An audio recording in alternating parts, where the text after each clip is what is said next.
The blood on her knuckles wasn't from cleaning. Ethan Mercer had seen plenty in his 43 years, cattle drives, bar fights, the brutal honesty of ranch life. But nothing prepared him for the woman who showed up at his door that October morning. Hannah Cole's hands were raw, her eyes hollow, yet she worked like survival itself depended on every scrubbed floorboard. When she refused his offer of lunch, he noticed the way she pocketed the apple from his counter. When she disappeared before dusk, he saw her glance over her shoulder. Not once, but 3 times. Something was hunting her. If you want to know what Ethan found when he followed her into those woods, stay with me until the end. Hit that like button and comment what city you're watching from. I want to see how far this story travels. The storm had torn through Mercer Ranch like God's own fury, ripping shingles from the main house and turning the old guest cabin into a skeleton of broken windows and collapsed gutters. Ethan stood in the wreckage 3 days after the wind died, boots crunching on glass, and calculated what it would cost to fix versus what it would cost to bulldoze. He was leaning toward the bulldozer. "Mr. Mercer?" The voice came from behind him, so quiet he almost missed it beneath the creak of damaged timber. Ethan turned to find a woman standing at the edge of his driveway, one hand clutching the strap of a canvas bag that had seen better decades, the other shading her eyes against the morning sun. She was thin. Not fashion magazine thin, but the kind of thin that came from missing meals and calling it a choice. Her jeans hung loose at the waist, held up by a belt cinched to its last hole. The flannel shirt she wore had been mended so many times the original color was anyone's guess. But it was her face that stopped him. 30, maybe younger, with cheekbones too sharp and eyes that had learned not to expect kindness. "Can I help you?" Ethan kept his voice neutral, the way you did with spooked animals. "I heard you might need someone." She gestured toward the cabin without quite looking at it. "For cleaning, repair work. I'm good with my hands." Ethan glanced at those hands. The knuckles were scabbed, the nails broken short. One thumb was wrapped in duct tape that had gone gray with age. These weren't the hands of someone looking for pin money. "You heard from who?" "Martha at the feed store. She said you mentioned it yesterday." That tracked. Martha Yates knew everyone's business in a 30-mile radius and considered matchmaking and job placement her sacred duty. Though looking at this woman, at the way she held herself like she was ready to bolt at the first wrong word, Ethan doubted Martha had matchmaking in mind. "What's your name?" "Hannah Coles." "You got experience, Hannah Cole?" "I've cleaned houses, done maintenance work, painted, fixed plumbing." She rattled off the list without pride or shame, just fact. "I'm not afraid of hard work, and I don't steal." The last part she said while meeting his eyes directly, and Ethan recognized the look. It was the same one he'd given his first foreman 20 years ago, when he'd been a kid with nothing but a burned bridge behind him and desperation ahead. It was the look of someone who knew what people assumed and was tired of proving them wrong. "Pays $15 an hour," he said. "Cash, end of each day. You work until the job's done or until you decide it's not worth it." "Fair?" Something flickered across her face. Relief, maybe, or disbelief that it had been this easy. "Fair." "Cabin needs a full gut. Broken glass cleared, walls scrubbed, anything water damaged torn out. You'll find tools in the main barn, cleaning supplies in the mudroom off the kitchen. Start whenever you're ready." She nodded once, shifted her bag, and walked toward the cabin without another word. Ethan watched her go, noting the way she moved, quick and economical, like someone used to making herself small. When she reached the cabin's porch, she paused just long enough to test the first step before trusting it with her weight. Smart. He told himself to get back to his own work. The south fence line needed attention, and the cattle weren't going to rotate themselves to fresh pasture. But something kept him there, watching through the barn door as Hannah Cole disappeared into the wreckage of his guest cabin. By noon, he'd found 3 excuses to walk past the cabin. The first time, he was supposedly checking the propane tank connections. Hannah was on her knees in the main room, sweeping broken glass into a dustpan with the kind of focused intensity usually reserved for defusing bombs. She didn't look up when his shadow fell across the doorway. The second time, he was inspecting storm damage to the exterior walls. Hannah had moved to the kitchen area, scrubbing black mold from the cabinet interiors with a wire brush and a bucket of solution that smelled like it could strip paint. Her shoulders were set in a hard line, muscles working beneath the thin flannel. When he cleared his throat, she flinched, actually flinched, before turning. "Something you need, Mr. Mercer?" "Just checking your progress. You need anything?" "No, sir." The "sir" bothered him more than it should have. He was only 10 years older than her, maybe 15. "Ethan's fine." "Yes, sir." He'd left before he said something stupid.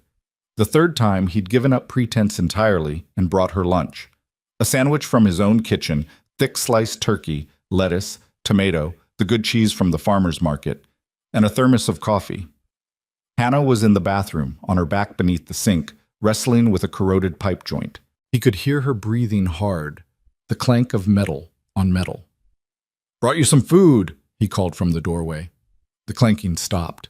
A moment later, she slid out, face smudged with rust and old grime.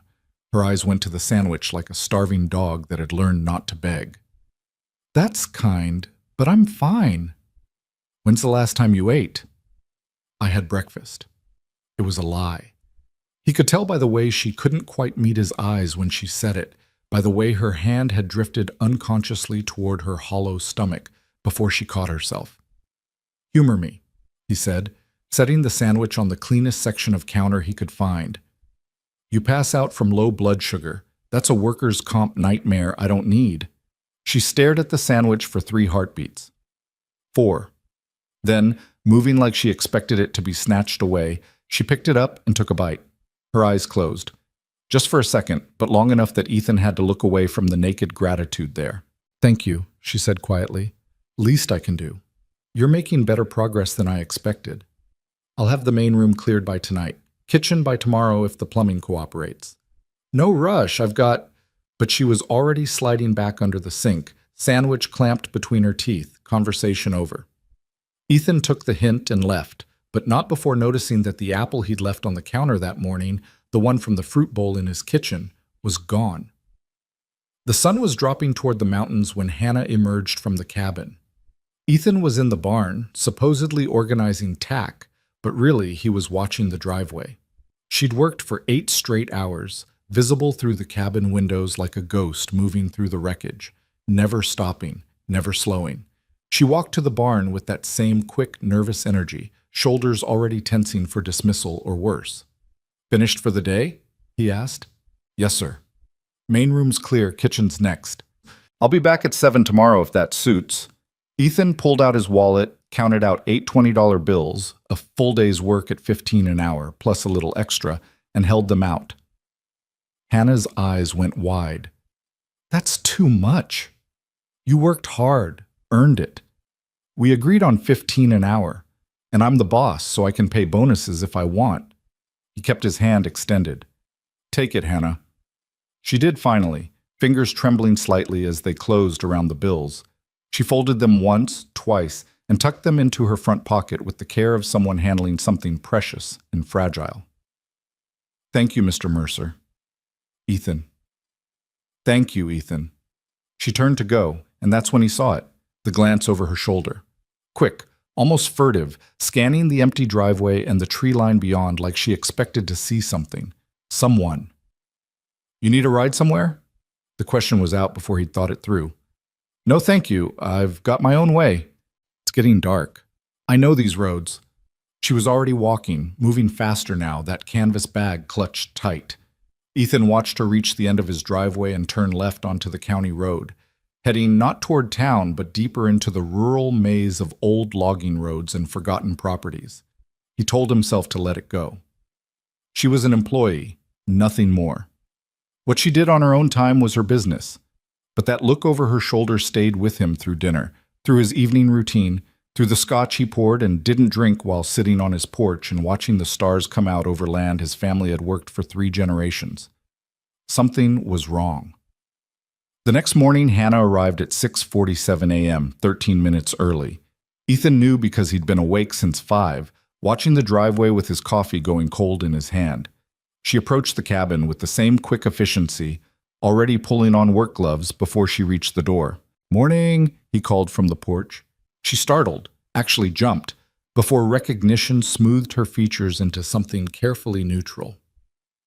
"Morning, Mr. Mercer." "Told you to call me Ethan." Right, Ethan. She said it like she was testing a foreign word. I'll get started. Coffee's on in the main house if you want some. I'm fine, thank you. She disappeared into the cabin. Ethan stayed on his porch, ostensibly reading the market reports on his tablet, but mostly tracking her shadow through the windows. She moved like water, flowing from one task to the next without hesitation. By 9 a.m., she'd torn out 3 water-damaged cabinets and hauled them to his burn pile. By 11, she'd scrubbed the kitchen floor on her hands and knees until the ancient linoleum gleamed. At noon, he brought her another sandwich. This time she accepted it without protest, though she only ate half before wrapping the rest in the napkin and tucking it into her bag. Saving it for later? He asked. Something like that. There's more where that came from. I know, but waste is a sin. The words were automatic, like something learned young and repeated often. Ethan recognized the cadence of scripture even if he couldn't place the specific verse. He'd grown up with a grandmother who quoted the Bible like breathing, and a father who'd considered church a good place to be seen by the right people. He'd left both behind when he'd left home at 17 with nothing but anger and ambition. But Hannah wasn't his grandmother, all righteous certainty and judgment, and she wasn't his father, all performance and polish. She was something else entirely, someone who'd learned hard lessons about scarcity and survival and couldn't quite believe in abundance even when it sat in front of her. You religious? The question came out rougher than he'd intended. Hannah's eyes shuddered. I was raised to be. That's not an answer. No, she agreed. It's not. She went back to work before he could push further, and Ethan had enough sense to recognize a closed door when he saw one. The pattern held for 3 days. Hannah arrived early, worked like she was out running something, accepted his lunch offerings with careful gratitude, and left before sunset with that same furtive glance over her shoulder. Each night, Ethan watched her turn left onto the county road, heading into the maze of old properties where the wealthy kept their vacation cabins and the desperate found places to hide. On the 4th day, he followed her. He wasn't proud of it, wasn't sure he could even justify it beyond the growing certainty that Hannah Cole was in trouble and too proud or too scared to ask for help.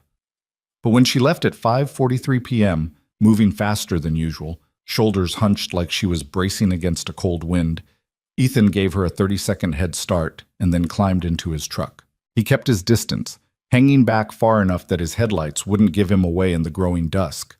Hannah moved with purpose, following the county road for 2 miles before turning onto a gravel track that wound up into the foothills. Ethan killed his lights and followed by memory and moonlight, the truck's engine a low growl in the quiet. The track deteriorated into something barely wider than a deer path, branches scraping his mirrors. He was starting to think he'd lost her when he saw it, a flicker of light through the trees, warm and yellow against the blue evening. Ethan parked and went the rest of the way on foot. The cabin, if you could call it that, was a disaster. Smaller than his tool shed, with a roof that sagged in the middle and walls that showed daylight through the gaps. A rusted stovepipe jutted from one side, smoke trickling from its opening. The single window was covered with cardboard and duct tape. And on the porch, silhouetted against that warm yellow light, were children. 4 of them. The oldest couldn't have been more than 8. A girl with Hannah's sharp cheekbones and careful eyes, holding a baby on her hip. 2 boys, maybe 5 and 6, wrestled in the dirt yard with the kind of rough play that spoke of too much energy and too little space. The baby, couldn't have been more than a year old, reached for Hannah as she climbed the porch steps, and the sound the child made, pure joy, pure recognition, hit Ethan like a physical blow. "Mama!" The older girl's voice carried in the still air, high and bright, and so achingly young that Ethan had to brace himself against a tree trunk. "Hi, baby." Hannah's voice was different now, softer, warmer, alive in a way it never was at the ranch. She took the baby, pressed her face into the child's neck, and for a moment just stood there, breathing. "We made dinner," the older girl announced. "Beans and rice, just like you showed me." "You're such a good helper, Sarah." Tommy tried to eat it before it was ready. Did not. One of the boys, Tommy, presumably, stopped wrestling long enough to protest. "Sam's a liar." "Language," Hannah said, but there was no heat in it, just tired affection. "Come on, Let's get inside before the cold sets in. They flowed into the cabin like a school of fish, all movement and noise and life. The door closed behind them, leaving Ethan alone in the darkening woods with a truth that rearranged everything he thought he knew about Hannah Cole. She wasn't running from something. She was running to something, to four someones who needed her more than air. He moved closer, quiet as he could, until he could see through the gaps in the cardboard window covering. The interior was barely better than the exterior. One room, maybe 12 by 12, with a wood stove in the corner and sleeping bags piled against the walls. A camping lantern provided the only light, its battery-powered glow washing everything in harsh white. But the children didn't seem to notice the poverty. They swarmed Hannah like puppies, all talking at once, showing her drawings and telling her stories about their day. She listened to each one, gave each child her full attention, even as she moved through the tiny space with practiced efficiency, stoking the fire, checking the pot of beans, pulling something from her bag, the other half of the sandwich. She tore it into 4 pieces and distributed them with the solemnity of a communion ritual. The children devoured them, and Ethan realized with a sick certainty that this was probably the only protein they'd see today. "Mama, I'm still hungry," the smallest boy said, voice wobbling. "I know, sweetheart. We'll have beans in just a minute, lots of beans. But I want meat, like at school." Sarah, the oldest, shot him a look that was pure maternal warning. "Sam, hush. But I'm hungry." "We're all hungry," Sarah snapped, then immediately looked guilty. "Sorry, Mama. It's okay, baby. We're all tired."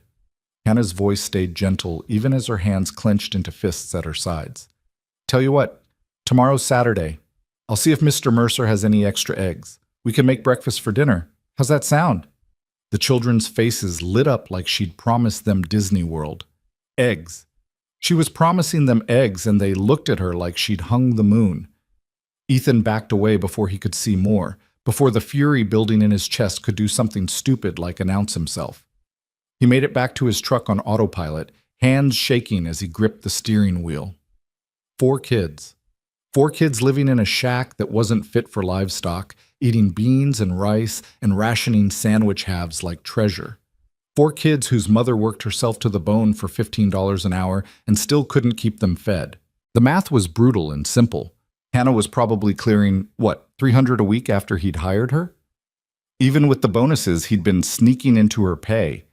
$300 to feed, clothe, and shelter 4 children and herself in a cabin that should have been condemned. It was impossible. She was failing, had been failing for God knew how long, and still she showed up every morning with her head up and her hands ready to work. Ethan had been a lot of things in his life: angry, ambitious, occasionally ruthless in business. But he'd never been helpless. And sitting in his truck in the dark, knowing what he knew, feeling what he felt, he'd never been more useless. He couldn't just hand her money. She'd already proven she wouldn't take charity, would work herself to death before accepting a handout. And he couldn't exactly report her to child services. That would probably get the kids taken away, and from the fierce love he'd witnessed, that would destroy her. So what then? What could he do that wouldn't wound her pride but would actually help? The answer came to him as he started the truck. He'd give her more work.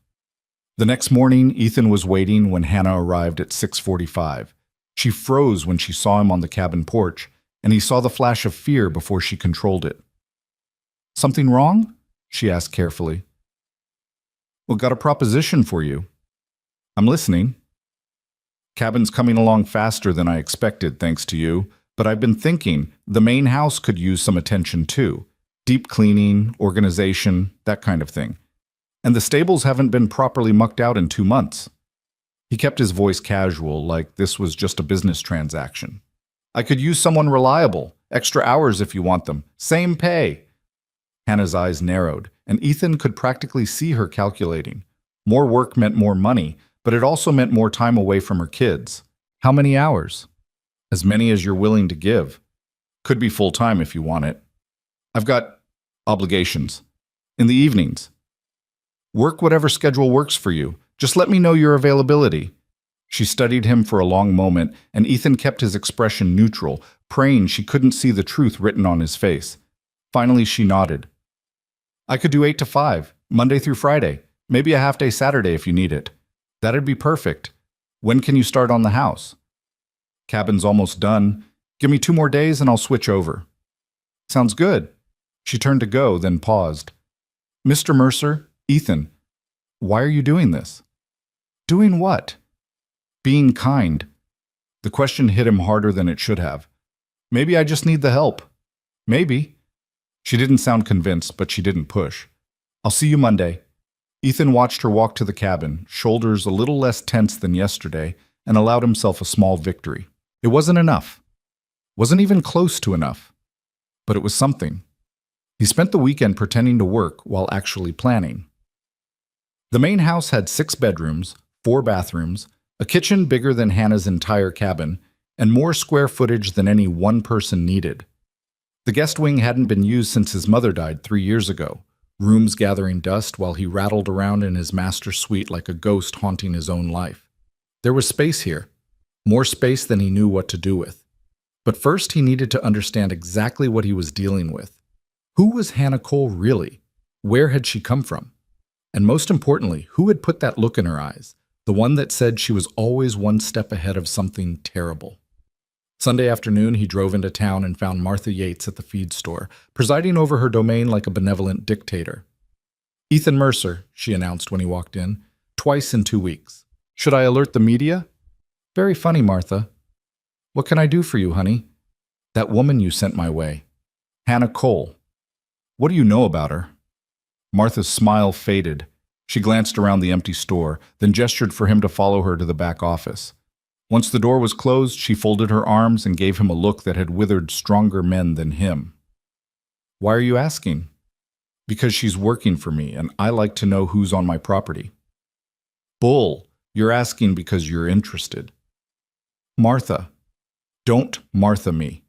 I've known you since you were 17 years old and showed up here with nothing but attitude and a chip on your shoulder big enough to build a house on. I know that look. You're getting involved. Ethan sighed. Just tell me what you know. Martha's expression softened. She pulled out a chair and sat, gesturing for him to do the same. Hannah showed up about 6 months ago. Came into the store looking for work. Any work. I sent her to a few places, the diner, the hardware store, a couple of the vacation homes that needed cleaning. She's a good worker, reliable, quiet, doesn't cause trouble. And she's got kids, 4 of them, living out in that old Peterson cabin up in the hills. You know the one, hasn't been occupied since old Bill Peterson died, must be 5 years now. That place should be condemned. Probably, but the property taxes are paid through some trust and no one's gotten around to checking on it. Martha met his eyes. She's doing her best, Ethan, but it's hard raising 4 kids alone. Where's the father? That's the question, isn't it? She doesn't talk about it and I don't push, but I've seen women running before. Hannah's got that look. The confirmation settled in Ethan's gut like lead. She mention any family? Anyone who might help? No one. Near as I can tell, she's completely alone. Martha reached across and patted his hand. Whatever you're thinking of doing, be careful. Women like Hannah, they've learned not to trust easy, especially not men with money who want to help. I'm not trying to... I know, but she doesn't. Not yet. Martha stood, signaling the end of the conversation. Just go slow. And Ethan, don't make promises you can't keep. Those kids don't need another person letting them down. He drove home with Martha's words echoing in his head. Don't make promises you can't keep. But what was he promising exactly? Work? Shelter? Safety? All of it. None of it. He didn't know yet. What he did know was that come Monday morning, Hannah Cole would walk onto his property expecting a simple cleaning job, and he would do everything in his power to give her something more without her realizing what he was doing. It was manipulative, probably paternalistic, definitely crossing some kind of line he couldn't quite define. He did it anyway. Monday, Hannah arrived at 8 sharp and surveyed the main house with the same careful assessment she'd given the cabin. Where do you want me to start? Guest wing, if that works. Second floor, east side. Hasn't been used in years. She nodded and headed upstairs, tool bag in hand. Ethan forced himself to focus on actual work, payroll, feed orders, a call with his accountant about tax implications of the new stock he'd purchased. But his attention kept drifting to the sounds overhead. Footsteps, running water, the occasional scrape of furniture being moved. At noon, he made 2 sandwiches and brought them upstairs. Hannah was in one of the guest bedrooms, windows thrown open despite the October chill, scrubbing years of dust from the windowsills with the same fierce intensity she brought to everything. "Lunch," he announced from the doorway. She turned, face flushed from exertion, and for just a moment she looked young. Not worn down or weary, just young. Maybe even pretty, in a way the hard times hadn't been able to completely erase. "Thank you." She took the offered plate and sat on the edge of the bed, eating with careful precision. This time she didn't save half. Ethan leaned against the doorframe, trying to look casual. "How are the kids?" The question landed like a bomb. Hannah's hands froze mid-bite, her whole body going still and tense. "I don't know what you're talking about. Martha mentioned you had kids. Didn't mean to pry." Hannah set down the sandwich, and Ethan could see her recalculating, trying to figure out how much he knew and what he'd do with the information. "I have 4 children," she said finally, voice carefully neutral. "They're being cared for."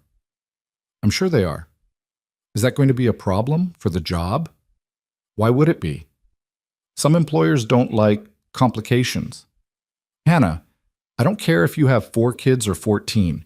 You do good work. That's all that matters to me." She searched his face for the lie, the trap, the hidden cost. When she didn't find it, her shoulders dropped half an inch. "Okay," she said quietly. "Thank you." They ate in silence for a while, the October sunlight streaming through the clean windows and turning the dust motes into tiny galaxies. Finally, Hannah spoke. "Can I ask you something?" "Sure." "Why do you live out here alone? Big house like this, all this land? Seems like it should be full of people." Ethan considered deflecting, but something about the directness of her question deserved an honest answer. "It was full of people once. My parents, when they were alive. Hands during busy seasons. My ex-wife for about 3 years." "What happened?" "She wanted a husband who'd be home for dinner. I wanted to build an empire. Turns out those 2 things don't really mix." He shrugged. "Been 10 years now. She remarried, has 2 kids, seems happy. I've got 4,000 acres and more money than I know what to do with. We both got what we wanted, I guess." "Do you ever get lonely?" The question was too perceptive, too close to the bone. Ethan looked away. "Sometimes. But loneliness is better than the alternative." "Which is?" "Disappointing people who count on you." Hannah nodded slowly, like this was a truth she recognized. "Yeah, I know that feeling." They finished lunch without talking, but something had shifted. Some small wall had come down, brick by careful brick.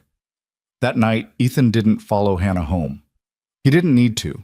He knew where she was going, what she was going back to.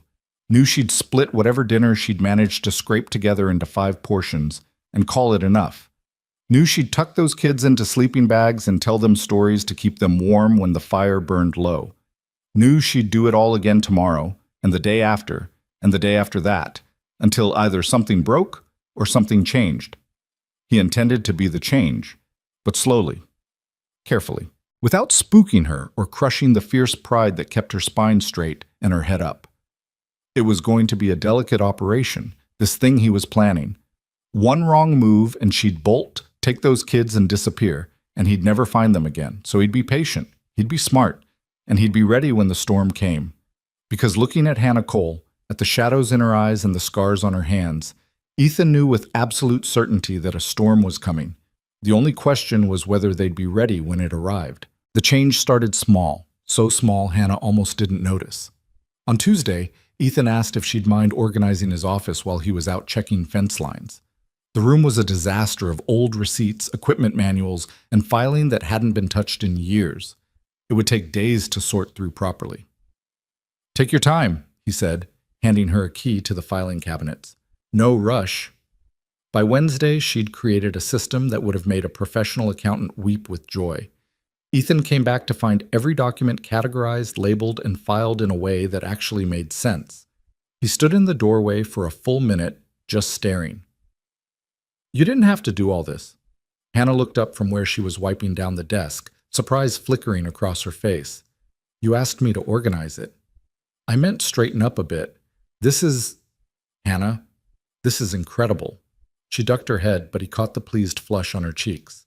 I like things orderly. Makes sense that way. You've got a talent for it. He moved into the room, picking up one of the labeled folders. You ever do bookkeeping professionally? I've kept books before. For a church, a few years back. Her voice went distant. That was a different life. Ethan wanted to ask more, wanted to understand the shadows that crossed her face when she talked about her past. But Martha's warning echoed in his head. Go slow, don't push, so he just nodded. Well, if you ever want to take on more work like this, I could use the help. My accountant keeps threatening to drop me if I don't get better organized. I could do that. In between the cleaning. I'd pay you $20 an hour for the bookkeeping. It's skilled work. Hannah's eyes went wide. That's too much. That's what I'd pay anyone else. You're worth it. She opened her mouth to argue, then closed it.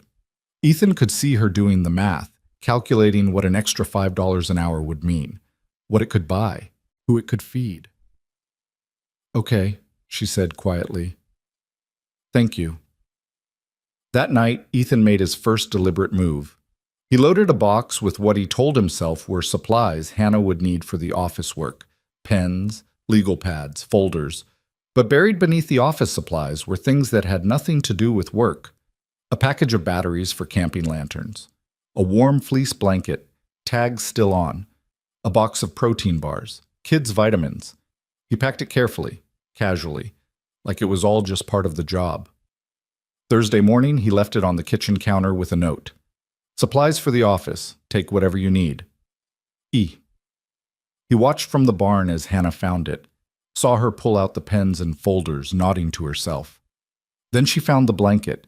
Her hand stilled. She lifted it slowly, running her fingers over the soft fabric, and Ethan saw her shoulders start to shake. She was crying, silently, barely moving, but crying nonetheless. Ethan turned away, giving her the privacy she deserved.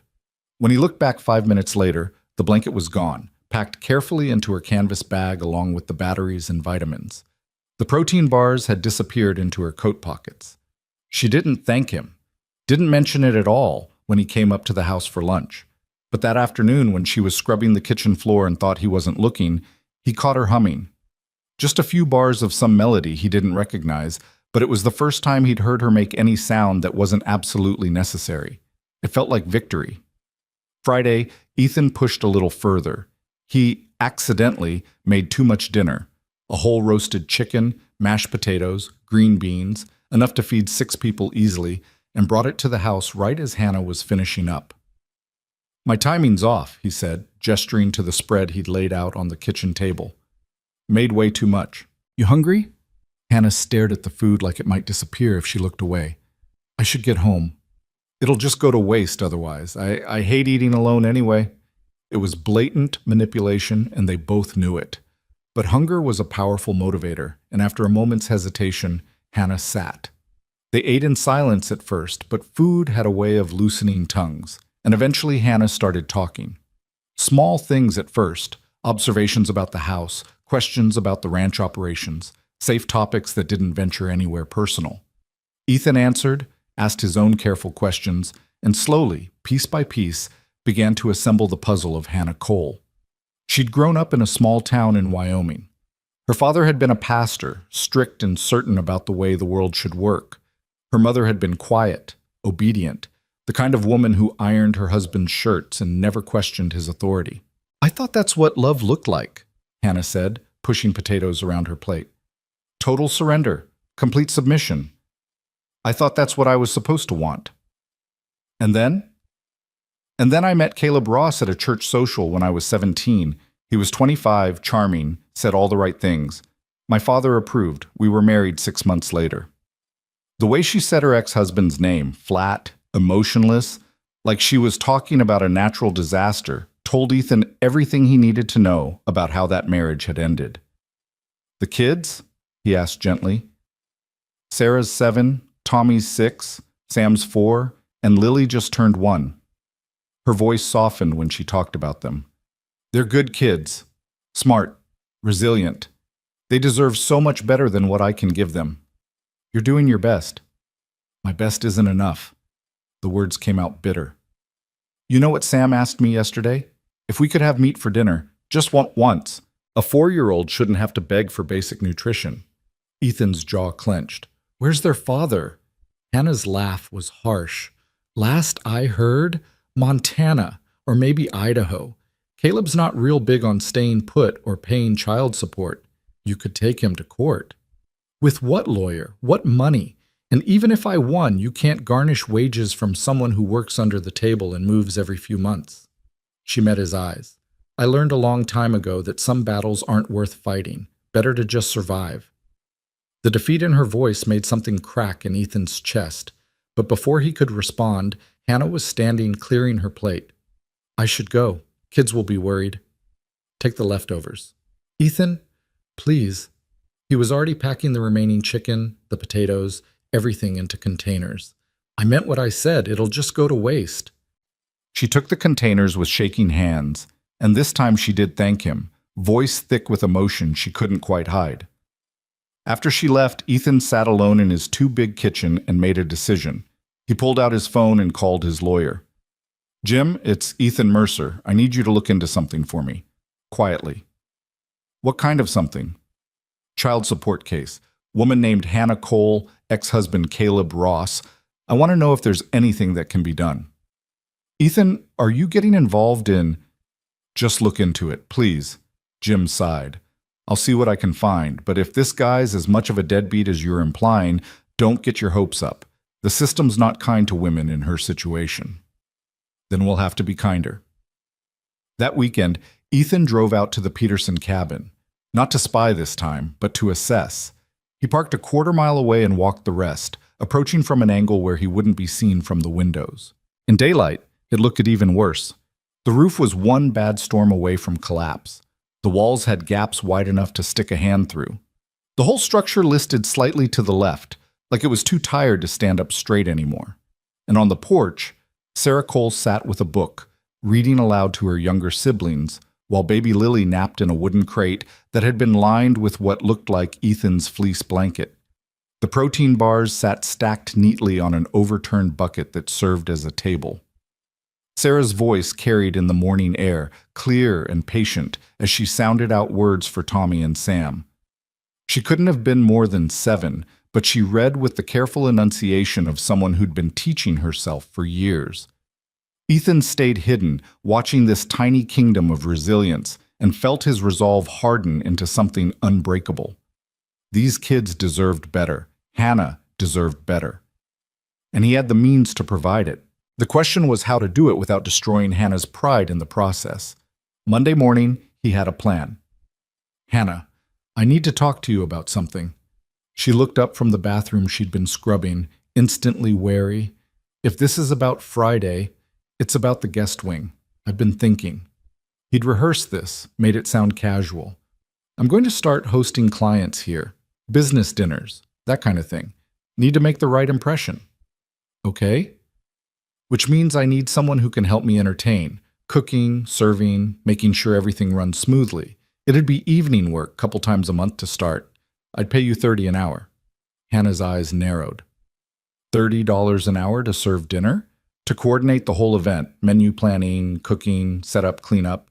It's a lot of work. You don't have any business dinners scheduled? Not yet, but I will. The lie came easier than it should have. Building a ranch this size requires partnerships. Time I started acting like a professional instead of a hermit. She studied him for a long moment, and Ethan forced himself not to fidget under that sharp gaze. Finally, she nodded.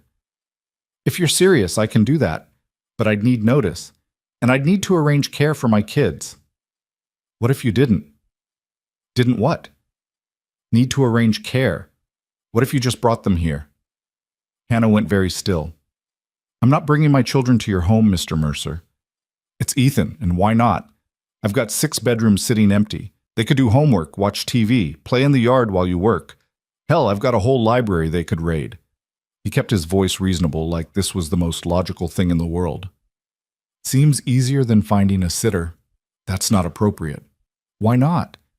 Because... She floundered, searching for reasoning that wouldn't reveal too much. Because they're my responsibility, and this is a workplace. Hannah, Ethan gentled his voice. I know where you live. The color drained from her face. You followed me. I was worried. You're raising 4 kids in a cabin that should be condemned.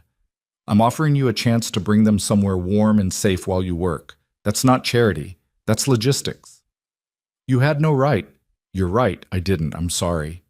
And he was, sort of. Sorry for invading her privacy, but not sorry for what he'd learned. But now that I know, I can't unknow it. And I can't stand by and watch you kill yourself trying to keep those kids fed and warm when I have resources that could help. Hannah's hands had balled into fists. I don't need your pity. Good, because I'm not offering it. I'm offering you work, real work, at fair wages. If your kids happen to be here while you're working, that's just practical. He held her gaze. I'm not trying to take anything from you. I'm trying to give you options. She turned away, shoulders rigid. For a long moment, the only sound was water dripping from the brush she'd dropped in the sink. When she spoke, her voice was barely above a whisper. Why do you care? Because someone should. That's not an answer. Ethan considered his words carefully. My father was a mean drunk who thought affection was weakness. My mother was scared of her own shadow. I left home at 17 because staying would have killed me, one way or another. I know what it's like to be alone, to feel like the world's just waiting for you to fail. He paused. I also know what it's like when someone gives you a chance. One person who believes you're worth investing in. That's the difference between surviving and actually living. Hannah turned back slowly. Her eyes were bright with unshed tears. And you think you're that person? For me? I think I could be, if you let me. The silence stretched between them, heavy with possibility and fear and a desperate kind of hope neither of them wanted to name. One dinner, Hannah said finally. Trial run. If it doesn't work, we forget this conversation ever happened. Deal. They shook on it, and Ethan felt like he'd just won something more important than any business deal he'd ever closed. The first business dinner was scheduled for the following Saturday. Ethan invited his accountant and the man's wife, people he actually knew and who wouldn't question the sudden formality. He told Hannah to plan for 6, the guests, himself and her. I'm not sitting down to dinner with your guests. Why not? You'll have done all the work. Least you can do is enjoy it. Ethan, bring the kids, let them eat in the kitchen if that makes you more comfortable, but you're eating too. She'd argued, but eventually conceded. Saturday afternoon, Ethan heard the crunch of gravel and looked out to see Hannah's ancient sedan. He hadn't even known she had a car, crawling up his driveway. It was held together by rust and prayer, the passenger door a different color than the rest of the body. 4 car seats were crammed into the back. The children tumbled out like puppies released from a cage, eyes wide as they took in the ranch. Sarah held Lily on her hip, protective and watchful. Tommy and Sam stuck close to Hannah, overwhelmed by the sheer size of everything. Kids, this is Mr. Mercer. Remember your manners. Hi, Mr. Mercer, they chorused, voices small. Just Ethan's fine. And you must be Sarah. He offered his hand to the oldest, treating her with the same respect he'd give an adult. She shook it carefully, clearly unused to being taken seriously. Yes, sir. This is Lily, and that's Tommy and Sam. Nice to meet you all. Your mom's going to be working in the kitchen for a bit. How would you feel about exploring? 4 pairs of eyes looked to Hannah for permission. She hesitated, then nodded. Stay together. Don't touch anything without asking. And listen to Ethan. The boys took off immediately, heading for the barn with the single-minded focus of children who'd been cooped up too long. Sarah followed at a more sedate pace, still carrying Lily, still watchful. Hannah stood in his driveway, wringing her hands. I'm sorry, they're not usually so wild. They're fine. They're kids. Let them run. He gestured toward the house. Come on, I'll show you the kitchen. She followed him inside, and he watched her take in the space. The commercial-grade stove, the double ovens, the walk-in pantry stocked with everything she could possibly need. Her fingers trailed over the marble countertop like it was something precious. This is beautiful. It's functional. My mother liked to cook. She had it redone the year before she died. He pulled out the menu they'd planned together. So, you're in charge. Tell me what you need. For the next 3 hours, Ethan watched Hannah transform. In her own element, confident in her skills, she moved through his kitchen like a dancer. She prepared herb-crusted lamb, roasted vegetables, a salad with homemade vinaigrette, fresh bread baked in the oven, filling the house with warmth and yeast and promise. Every so often, one of the kids would appear in the doorway with a question or a discovery. Sarah found a book in the library and wanted permission to read it. Tommy found a basketball and wanted to know if he could use it. Sam discovered the piano in the living room and was desperate to touch the keys. Hannah answered each interruption with patience, but Ethan could see the strain building. She was trying to work and parent simultaneously, and it was pulling her in too many directions. "Sarah Ishi," he called to the oldest girl, "how would you feel about being in charge of your brothers for a bit? There's a TV in the den, and I've got some movies. You could set them up, make sure they don't destroy anything." Sarah straightened, taking the responsibility seriously. "I can do that." "I know you can. You're good at taking care of them." Something in her young face eased, like she'd been waiting her whole life for someone to notice. "Thank you, sir." After the kids were settled, the kitchen grew quiet. Hannah worked, and Ethan pretended to review paperwork at the kitchen table while actually just watching her. She hummed while she cooked, that same melody from before, and slowly the tension in her shoulders unwound. "Can I ask you something?" she said after a while. "Sure. Is there really a business dinner tonight?" Ethan looked up from his papers. For a moment he considered lying. Then he decided she deserved the truth. "Yes and no. Jim and his wife are coming. They're real people. But I didn't invite them to talk business. I invited them because I thought you needed a practice run before I start booking actual client dinners." Hannah's hands stilled over the salad she was tossing. "So this whole thing is just an excuse to feed my kids? This whole thing is me giving you a job you're qualified for at wages you've earned. If your kids happen to benefit, that's not charity. That's just logistics." She turned to face him fully. "You're not as smooth as you think you are." "Never claimed to be smooth." "You're manipulative." "Probably. And you've got some kind of savior complex." "Maybe."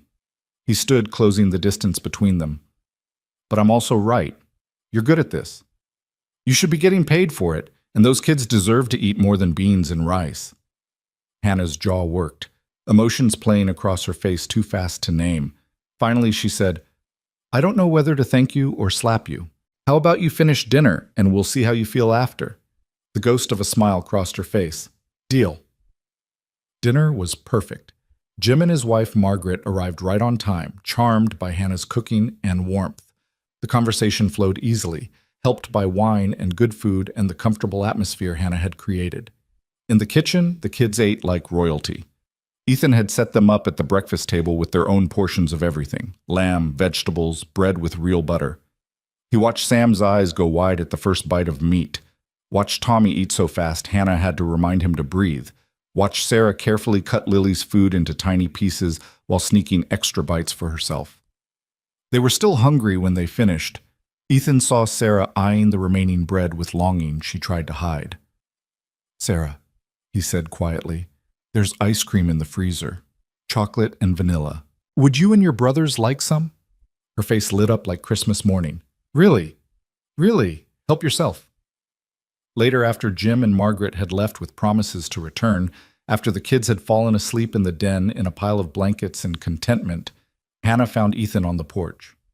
"Thank you," she said simply. "For what?" "For tonight. For all of it." She stood beside him, looking out over the dark fields. "Sam asked me if we could live here. Said it's the most beautiful place he's ever seen." "What did you tell him?" "That we have our own home. That this is just for visiting."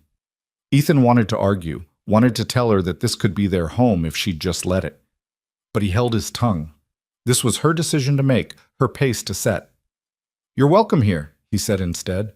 "Any time, for work or otherwise." Hannah was quiet for a long moment. Then, so softly he almost missed it, she said, "I know." She gathered her sleeping children, loaded them into a rust bucket car, and drove away into the darkness. Ethan watched her taillights disappear and felt the emptiness of his house settle around him like a familiar weight. But something had shifted. Some door had cracked open. The following week, Hannah brought the kids every afternoon after school. She didn't ask permission, just showed up with them in tow and set them up in the library or den while she worked. They did homework at his dining room table, read books from his shelves, played in his yard under Sarah's watchful eye. Ethan found himself adjusting his schedule around them. He'd come in from the fields at 3:30 to find Sam practicing piano scales, or Tommy building elaborate structures out of old ranch equipment manuals, or Sarah reading to Lily in voices that made the baby giggle. He started keeping snacks in the pantry, juice boxes, graham crackers, the good peanut butter. Things appeared and disappeared and no one mentioned it. Hannah noticed, of course, but she'd stopped fighting it. She'd learned to say thank you and move on, accepting help with a grace that spoke of exhaustion and gratitude in equal measure. 2 weeks into the new arrangement, Ethan came home to find Hannah in his kitchen, crying. Not the silent tears he'd seen before. This was ugly crying, the kind that came from somewhere deep and broken. She had her phone clutched in one hand, the other pressed against her mouth like she could physically hold in the sobs. "Hannah?" He crossed to her immediately. "What happened?" She showed him the phone. A text message from a number she hadn't saved. "Found you. I'm coming for what's mine." It was signed with just a name, Caleb. And just like that, the storm Ethan had been waiting for announced its arrival. Ethan's blood ran cold as he read the message again. The words were simple, but the threat behind them was unmistakable. "When did you get this?" His voice came out harder than he intended. Hannah wiped at her face with shaking hands. 20 minutes ago. I've been trying to figure out what to do." "You call the police. That's what you do. And tell them what? That my ex-husband sent me a text message?" Her laugh was brittle. "They'll say it's a civil matter, that unless he actually does something, there's nothing they can do." "He's threatening you. He's saying he wants to see his kids. That's not illegal, Ethan. We were never officially divorced. I just left." She pressed her palms against her eyes. "I thought I'd covered my tracks. Thought I'd finally gotten far enough away that he wouldn't find me." "How did he find you?" "I don't know. Maybe someone from back home saw me. Maybe he's been looking this whole time." Her voice cracked. "It doesn't matter how. He found us. And now he's coming." Ethan's mind raced through options, discarding them as fast as they appeared. Restraining order, too slow. And Hannah said they weren't divorced. Police protection, not without a concrete threat. Running. Where would she go with 4 kids and no money? "Stay here," he said.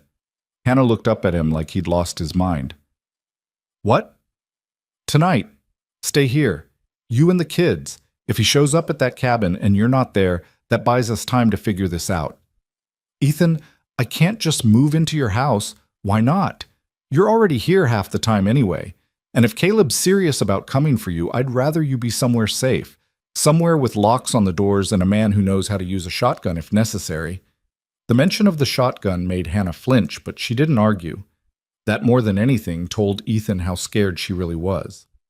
"Just for tonight," she said finally, "until I figure out what to do. As many nights as you need. They collected the kids from the den, where they'd fallen asleep watching a nature documentary. Sarah woke when Hannah touched her shoulder, instantly alert in the way of children who'd learned to sleep light. "Mama, what's wrong?" "Nothing, baby. We're just going to stay here tonight. Mr. Mercer has extra rooms." Sarah's eyes found Ethan's, sharp and assessing despite her age. She knew something was wrong. Kids always knew. "Is he coming?" she asked quietly. Hannah's face went pale. "Sarah, I'm not stupid, Mama. Is Daddy coming?" The silence that followed was answer enough. Tommy and Sam stirred at the word Daddy, their small faces shuddering with an instinctive fear that made Ethan's hands curl into fists. "I don't know," Hannah said, voice breaking, "but we're safe here. Ethan's going to make sure we're safe." It was a promise Ethan hadn't explicitly made, but he made it now with a single nod.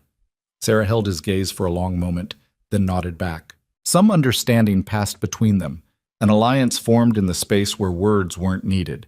He set them up in the guest wing. 3 bedrooms clustered together, close enough that Hannah could hear if any of the kids called out. He brought fresh linens, towels, extra blankets, found a pack and play in the attic for Lily, left over from when his sister used to visit with her kids. "There's food in the kitchen," he told Hannah as she tucked Sam into bed. Help yourself to anything. Doors are locked, alarms set, and I'm right down the hall if you need me. Ethan? She caught his arm as he turned to leave. Thank you for all of this. I know I keep saying it, but you don't have to thank me for basic human decency. In my experience, decency hasn't been all that basic. The sadness in her voice nearly undid him. He wanted to pull her into his arms, promise her that everything would be okay, that he'd protect her and those kids from whatever was coming. But that felt like crossing a line they hadn't approached yet, so he just squeezed her hand. Get some sleep. We'll figure this out in the morning. He didn't sleep.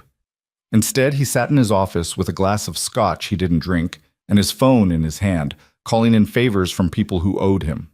First was Jim, his lawyer, who answered on the third ring despite the late hour. This better be good, Ethan. I need everything you can find on Caleb Ross, criminal record, employment history, last known address, everything. The deadbeat ex? What's happened? He's found Hannah. Sent her a threatening text. I need to know what we're dealing with. Jim was quiet for a moment. You know, I have to ask, how involved are you in this situation? Involved enough. Can you help me or not? I can help. Give me until morning. And Ethan, if this guy's dangerous, you need to involve the police. I will. Just get me the information first. The second call went to his ranch foreman, Miguel, who'd worked for him for 15 years and knew how to keep his mouth shut. Miguel, I need you to keep an eye out over the next few days. Man might come around asking questions about Hannah Cole. Average height, dark hair. I'll send you a photo if I can get one. If you see him, you call me immediately. Don't engage. Something I should know about, boss. Just being cautious. Hannah's got some trouble from her past that might be catching up. I want to make sure she and her kids stay safe. Understood. I'll spread the word to the other hands. We'll keep watch. The third call was the hardest. He dialed his sister Rebecca in California, woke her up despite the time difference. Ethan? What's wrong? I need advice. Hypothetically, if someone was trying to protect a woman and her kids from an abusive ex, what would be the smartest legal approach? Hypothetically? Rebecca's voice sharpened. She was a family law attorney, one of the best in her state. Or are we talking about something real? Real. A woman who works for me. Her ex-husband just made contact after months of nothing. She's scared, Beck, and I don't know how to help her without making things worse. Rebecca launched into lawyer mode, firing questions faster than he could answer. Were they legally divorced? No. Was there a custody agreement? No. Had there been documented abuse? Not officially. Had the father been involved with the kids? Not for over a year. Okay, she said finally. Here's the situation. Without a divorce decree or custody agreement, both parents have equal rights to those children. If he shows up and demands to take them, legally, he can. Ethan's stomach dropped. That's insane. That's family law. The good news is there are steps she can take. File for divorce, file for sole custody, request a protection order. But all of that takes time and money, and in the meantime, she's vulnerable. So what do? You document everything, every text, every call, every interaction. You help her find a lawyer who will work with her financial situation. And you make sure she's somewhere safe until the legal system catches up with reality. She's staying at my place. Rebecca made a small sound of understanding. You're in deep, aren't you? I'm helping someone who needs it. Ethan, baby brother, I love you, but be careful. Men like this ex-husband, they don't like losing control. And if he thinks you're taking what he considers his, things could get ugly fast. Let them get ugly. I'm not backing down. I know you're not. That's what worries me. She sighed. Send me her information. I'll make some calls, see if I can find her a good family lawyer in your area who might do pro bono work. But promise me you'll be smart about this. I promise. After he hung up, Ethan sat in the dark and let himself feel the weight of what he'd taken on. This wasn't just offering Hannah a job or a place to stay. This was inserting himself between her and a man who'd already proven he was willing to hurt her. This was potentially putting himself and his ranch in the crosshairs of someone desperate and violent. He should have been scared, should have been second-guessing every decision that led him to this point. Instead, he felt calm, certain, ready. Down the hall, he heard footsteps. Light, careful, trying not to wake anyone. He found Hannah in the kitchen, staring out the window into the darkness. "Couldn't sleep?" he asked quietly. She jumped, hand flying to her chest. "You scared me." "Sorry. Want some company?" She nodded, and they stood together in the quiet kitchen, two people on the edge of something neither of them fully understood yet. "I keep waiting for him to appear," Hannah said finally. "Every shadow, every sound. I know it's irrational. He can't have gotten here that fast, but I can't shake the feeling that he's already out there, watching. He's not. And even if he was, he'd have to go through me to get to you. That's what I'm afraid of." She turned to face him. "You don't know Caleb. Don't know what he's capable of when he's angry. Tell me." Hannah wrapped her arms around herself. "It started small. Criticism. Control. He decided what I wore, who I talked to, where I went. Said it was because he loved me, because he wanted to protect me from a sinful world." Her voice went flat, reciting facts. "Then it got worse, yelling, throwing things, holes in walls. He never hit me where it would show. Always the stomach, the ribs, places I could cover up." Ethan's jaw clenched so hard his teeth ached, but he stayed silent, letting her talk. "I stayed because I thought I had to, because my father said divorce was a sin, because Caleb said no one else would want a woman with 4 kids, because I was scared." She met Ethan's eyes. "And then one day, he grabbed Sarah. She was 5, had talked back to him about something small. He grabbed her arm hard enough to bruise, and I saw my whole future in that moment. Saw my daughter learning to accept violence as love. Saw my sons learning that this was how men treated women. So you left." "So I left. Took the kids in the middle of the night while he was passed out drunk. Drove until the car almost died, found that cabin, and started over." Her hands were shaking. "I've spent every day since then looking over my shoulder, waiting for this moment. And now it's here." Ethan moved closer, slowly, giving her space to retreat if she needed it. "He's not taking you back. Not taking the kids. I don't care what the law says. I've got resources, connections, money. We'll fight this properly." "Why?" The question came out anguished. "Why do you care so much? You barely know me." "I know enough. Know you're a good mother. Know you work harder than anyone I've ever met. Know those kids adore you and you die before you let anything happen to them." He paused. "And I know what it's like to feel alone. To think the world's against you and there's no point in asking for help because no one's coming." "And you think you're coming? For me?" "I'm already here." Hannah stared at him for a long moment, something shifting in her expression. Then, moving like she was afraid he'd vanish if she moved too fast, she stepped forward and pressed her face against his chest. Her shoulders shook with silent sobs, and Ethan wrapped his arms around her, holding her while she cried out months of fear and exhaustion. They stood like that until the sky started to lighten, neither one willing to break the moment. Finally, Hannah pulled back, wiping at her face. "I should check on the kids. Hannah, thank you for listening, for everything." She managed a watery smile. "I'm glad I don't have to do this alone anymore."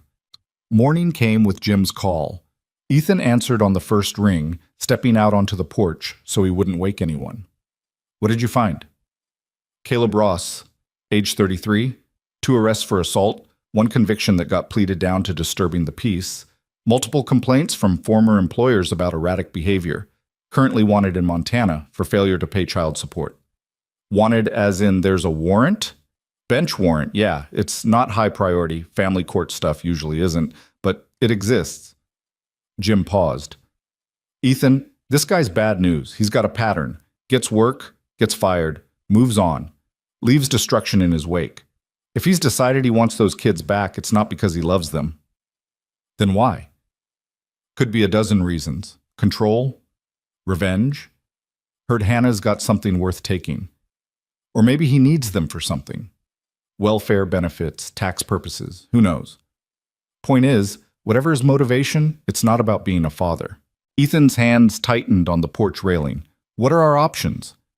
"Hannah needs to file for divorce immediately and request emergency custody. With his criminal record and the warrant, we've got a decent shot at getting her temporary sole custody while the divorce proceeds. But she needs to do it fast before he can file anything himself." "Can we do it today?" I can have the paperwork ready by noon, but Ethan, she needs to be the one to sign it. This has to be her choice. I know, I'll talk to her. He found Hannah in the kitchen making breakfast for the kids. Sarah was helping, cracking eggs into a bowl with careful concentration, while Tommy set the table and Sam entertained Lily.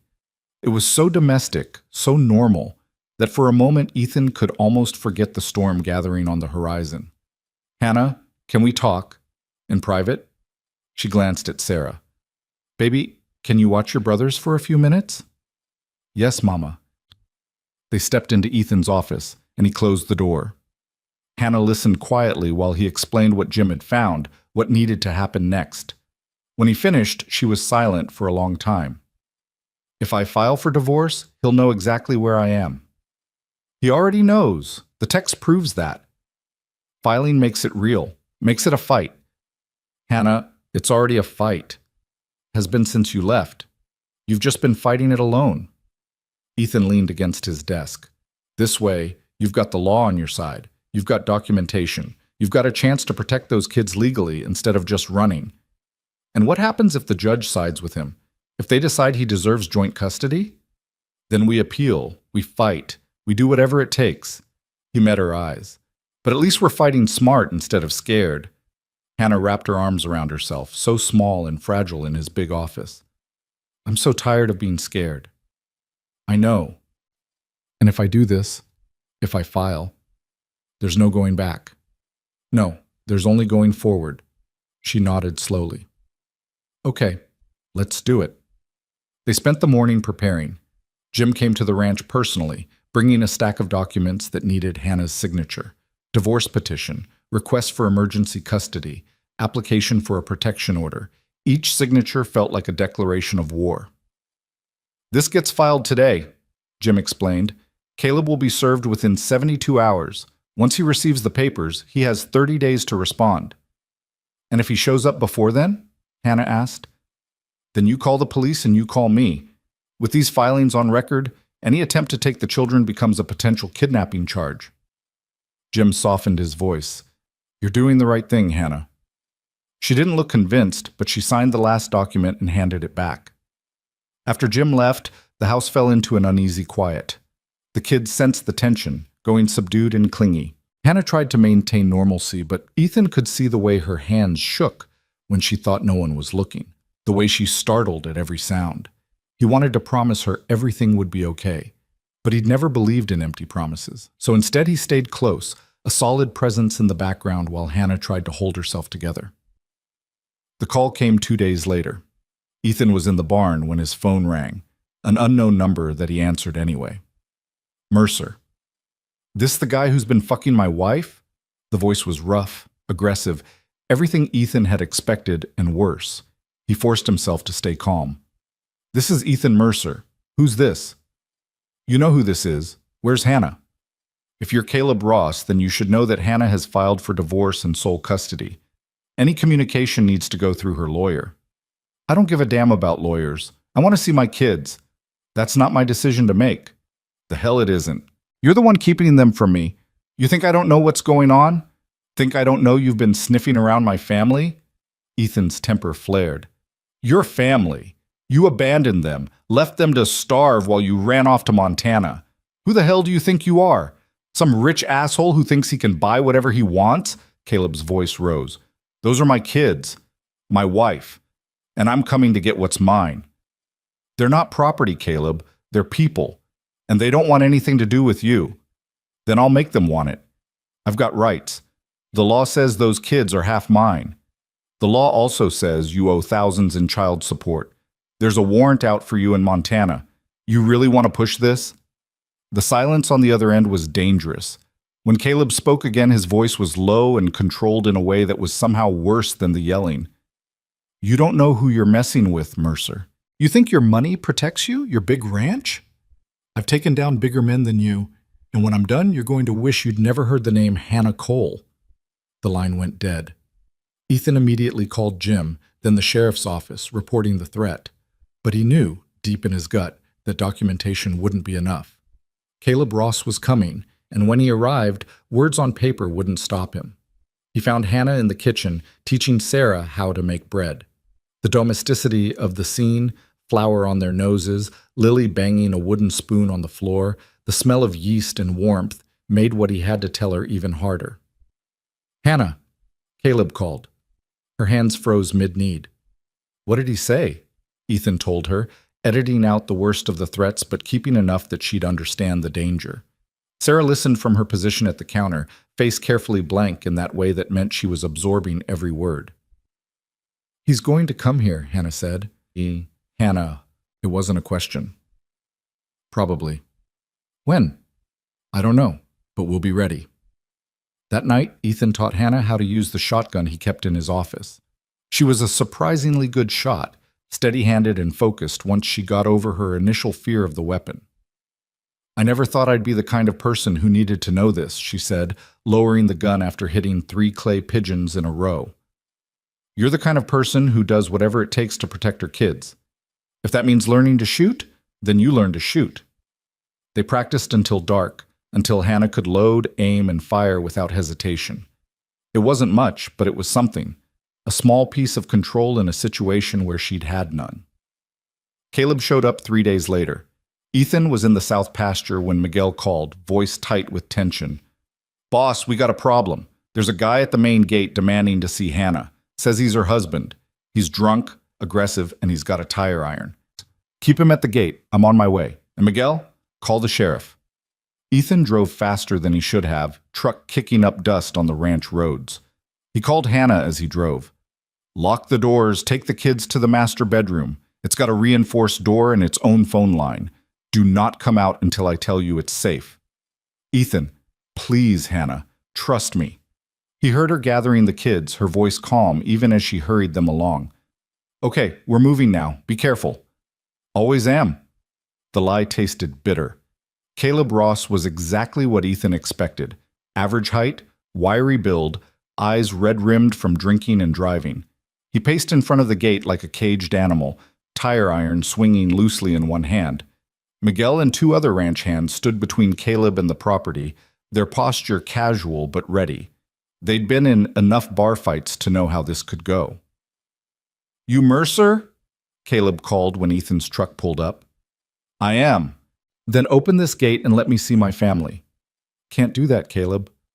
"The hell you can't."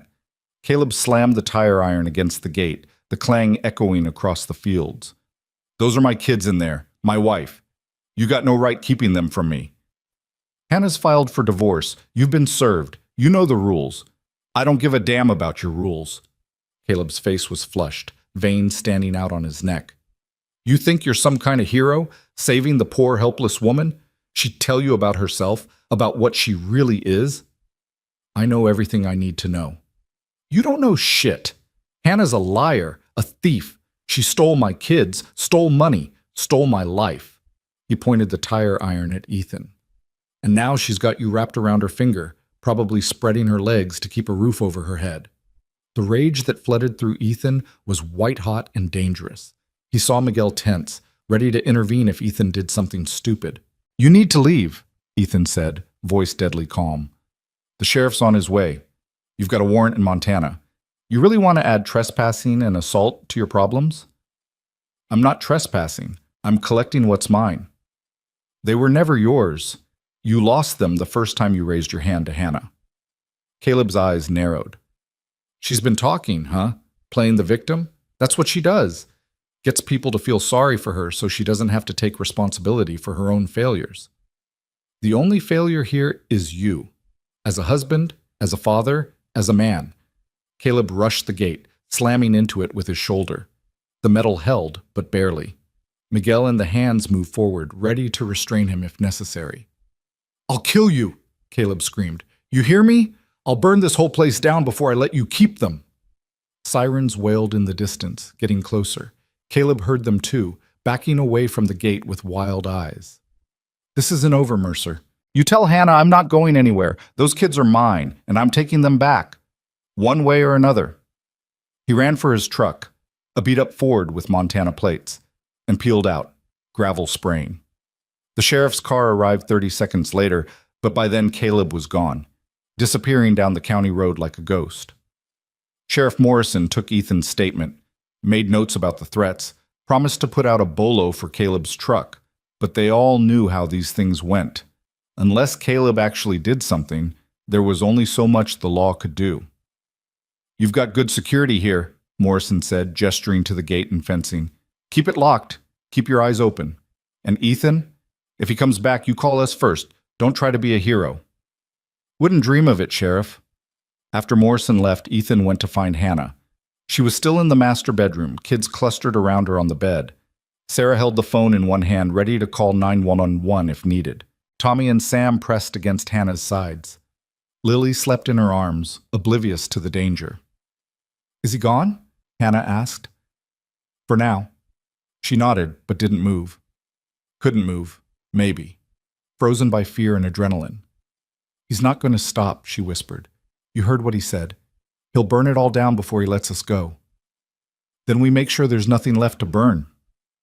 The words were brave, but privately, Ethan wondered if he'd just made everything worse, if inviting Hannah and her kids into his life had painted a target on all of them.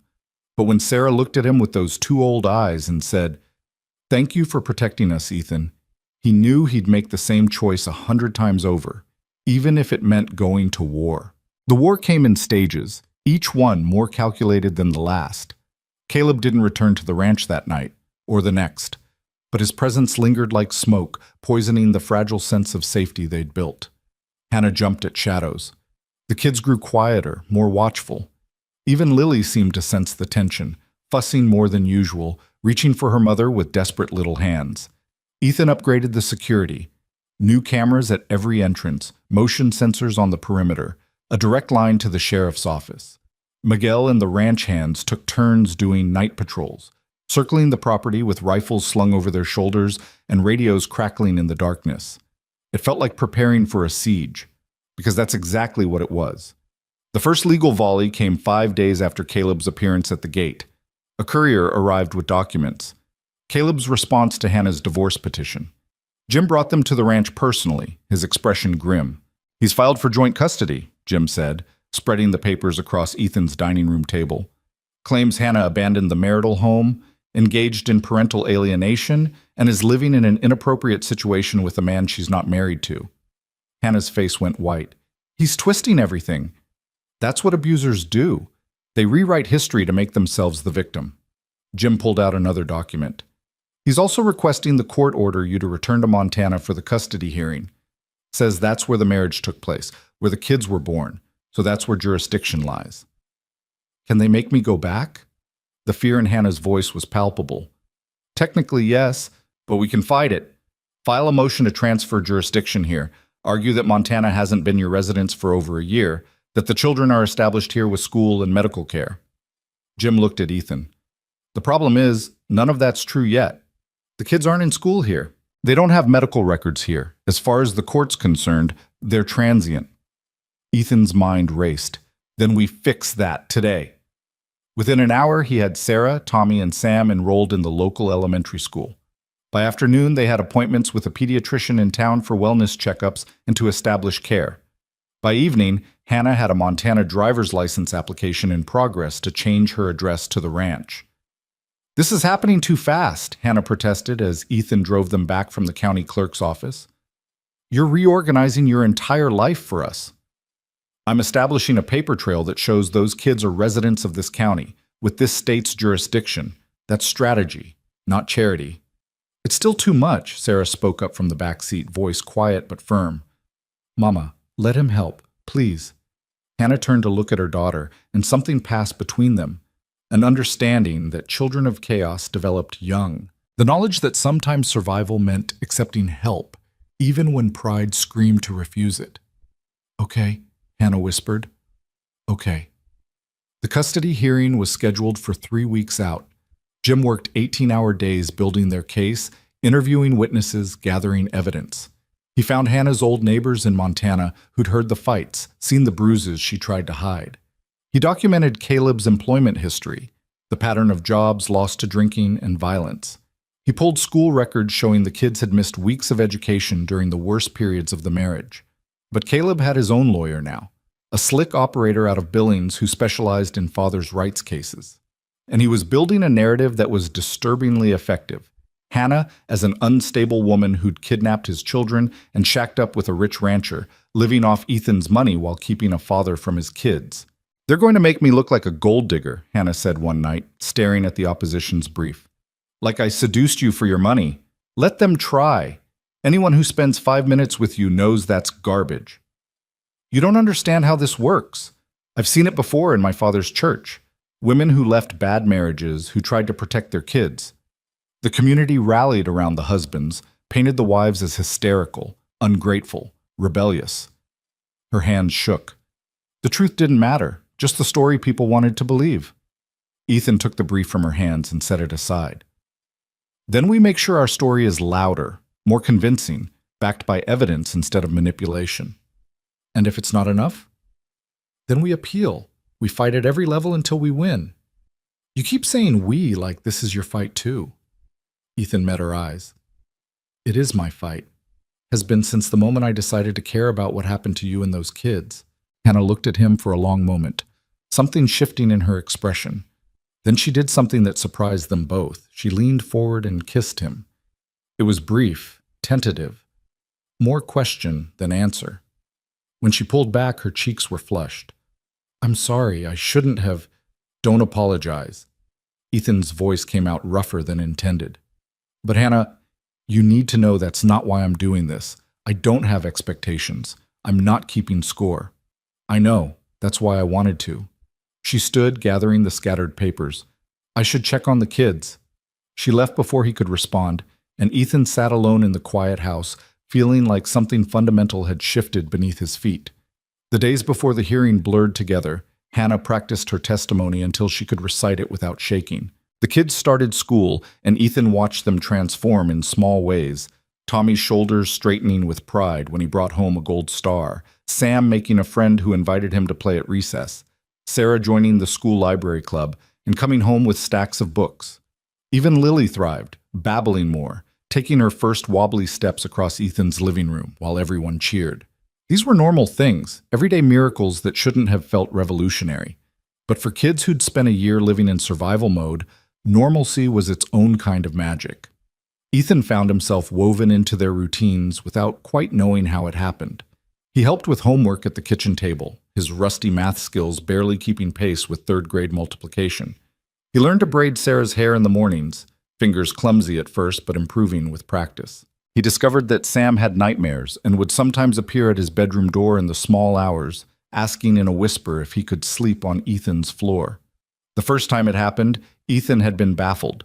The second time, he'd put extra blankets on the floor and let the kid curl up like a puppy at the foot of the bed. By the fifth time, he didn't even wake fully, just listened for the soft patter of feet and the rustle of Sam settling in. "You're good with them," Hannah observed one morning, watching Ethan flip pancakes while simultaneously adjudicating a dispute between Tommy and Sam about whose turn it was to feed the barn cats. "I'm winging it, mostly." "You're doing better than winging it. They trust you. That's not something they give easily." Ethan plated the pancakes and handed them to the kids. "They're good kids, easy to care about." Their father never thought so. He saw them as obligations, burdens, evidence of my failure to use birth control properly. "Oh," Hannah's voice went distant. "He used to say that if I'd just kept my legs closed, he wouldn't be stuck supporting a bunch of brats." The casual cruelty of it made Ethan's blood boil, but he kept his voice level. "Then he's an idiot who doesn't deserve them." "No, he doesn't." Hannah moved to the coffee pot, pouring herself a cup. "Sometimes I wonder what would have happened if I'd never met him, if I'd made different choices. You'd have different kids, and the world would be poorer for it." She smiled, small and genuine. "That's a nice way to look at it." 2 days before the hearing, Caleb made his second appearance. This time he was smarter about it. He didn't come to the ranch. Instead, he showed up at the elementary school 20 minutes before dismissal, standing on the public sidewalk with a sign that read, "A Father's Rights Matter," and a stack of flyers featuring photos of the kids from years ago, back when they'd still lived with him. The school called Hannah immediately. She called Ethan. They both arrived to find a scene that was somehow worse for its civility. Caleb stood on that sidewalk, perfectly within his legal rights, handing flyers to confused parents and telling anyone who'd listen about how his ex-wife had kidnapped his children and was being sheltered by a rich rancher who thought money could buy anything. "There they are," Caleb called out when Hannah and Ethan pulled up. "The woman who stole my kids and the man who's helping her do it." Parents stared, whispered. Some looked sympathetic to Caleb, others suspicious. A few recognized Hannah from school pickup and looked uncomfortable, caught between competing narratives. Hannah's face was white but composed as she walked toward the school entrance. Ethan stayed close, positioning himself between her and Caleb. "Hannah, baby, don't do this," Caleb called, voice dripping with false sincerity. "Those kids need their father. You know they do. Whatever problems we had, we can work through them. For the children's sake." Hannah didn't respond, didn't even look at him. But Ethan saw the way her hands clenched, knuckles white. "I've changed," Caleb continued, playing to the crowd now. "I've been sober 6 months, got a job, got my life together. All I want is a chance to be a dad to my kids. Is that so wrong?" "You're a liar." Sarah's voice rang out clear and strong. Everyone turned. Sarah Cole stood at the school entrance, backpack slung over one shoulder, Tommy and Sam flanking her like small soldiers. Her face was set in lines too hard for a 7-year-old. "Sarah, sweetheart," Caleb started. "You're not my sweetheart, and you haven't changed. You're the same mean drunk you always were." Sarah's voice shook but didn't break. "You hurt Mama. You hurt us. And I'm not going back to you, ever." The crowd's murmur shifted. Parents looked at Caleb with new suspicion, then at Sarah with dawning understanding. Caleb's mask slipped, rage flashing across his features. "You little brat! You don't talk to your father like that." "You're not my father. Fathers protect their kids. You just hurt us." Ethan moved then, stepping forward to put himself between Caleb and the children. "You need to leave. Now. This is a public sidewalk. I have every right, and she has every right to collect her children from school without being harassed. The restraining order hearing is in 2 days. Until then, you stay away." "Or what? You'll throw money at the problem? Buy off a judge?" Caleb's smile was ugly. "I know how this works, Mercer. Rich guys like you think you're untouchable. But the law's on my side. Those are my kids, and I'm taking them back." Sheriff Morrison chose that moment to arrive, presumably called by the school. He assessed the situation quickly, then turned to Caleb. "Mr. Ross, I'm going to have to ask you to move along. I'm not doing anything illegal. You're creating a disturbance on school property. I can cite you for that, or you can leave voluntarily. Your choice." Caleb looked like he wanted to argue, but something in Morrison's expression must have convinced him it wasn't worth it. He gathered his sign and flyers, but not before turning to deliver one last shot. "Enjoy it while it lasts, Hannah. Because come Thursday, a judge is going to see through your lies, and then those kids are coming home with me." He left, and the crowd slowly dispersed, though Ethan could feel their stares, hear their whispered speculation. The damage was done. Caleb had planted seeds of doubt in a community that barely knew Hannah, and those seeds would grow. That night, Sarah couldn't sleep. Ethan found her sitting on the porch steps long after bedtime, staring out at the dark fields. "Hey, kiddo, you okay?" She shrugged, small shoulders hunched. "Is he really going to take us away?" Ethan sat beside her, choosing his words carefully. "He's going to try, but we're going to do everything we can to stop him." "What if you can't? What if the judge makes us go back?" "Then we appeal. And if that doesn't work, we keep fighting. We don't give up." Sarah was quiet for a moment. "I meant what I said today. About him not being my father. A real dad wouldn't scare his kids." "You're right. He wouldn't." "Are you going to be our dad?" The question hit Ethan like a punch to the chest. "I don't know, Sarah. That's complicated." "Why? You live with us. You take care of us. You make Mama smile." She looked up at him with those two old eyes. "Seems pretty simple to me."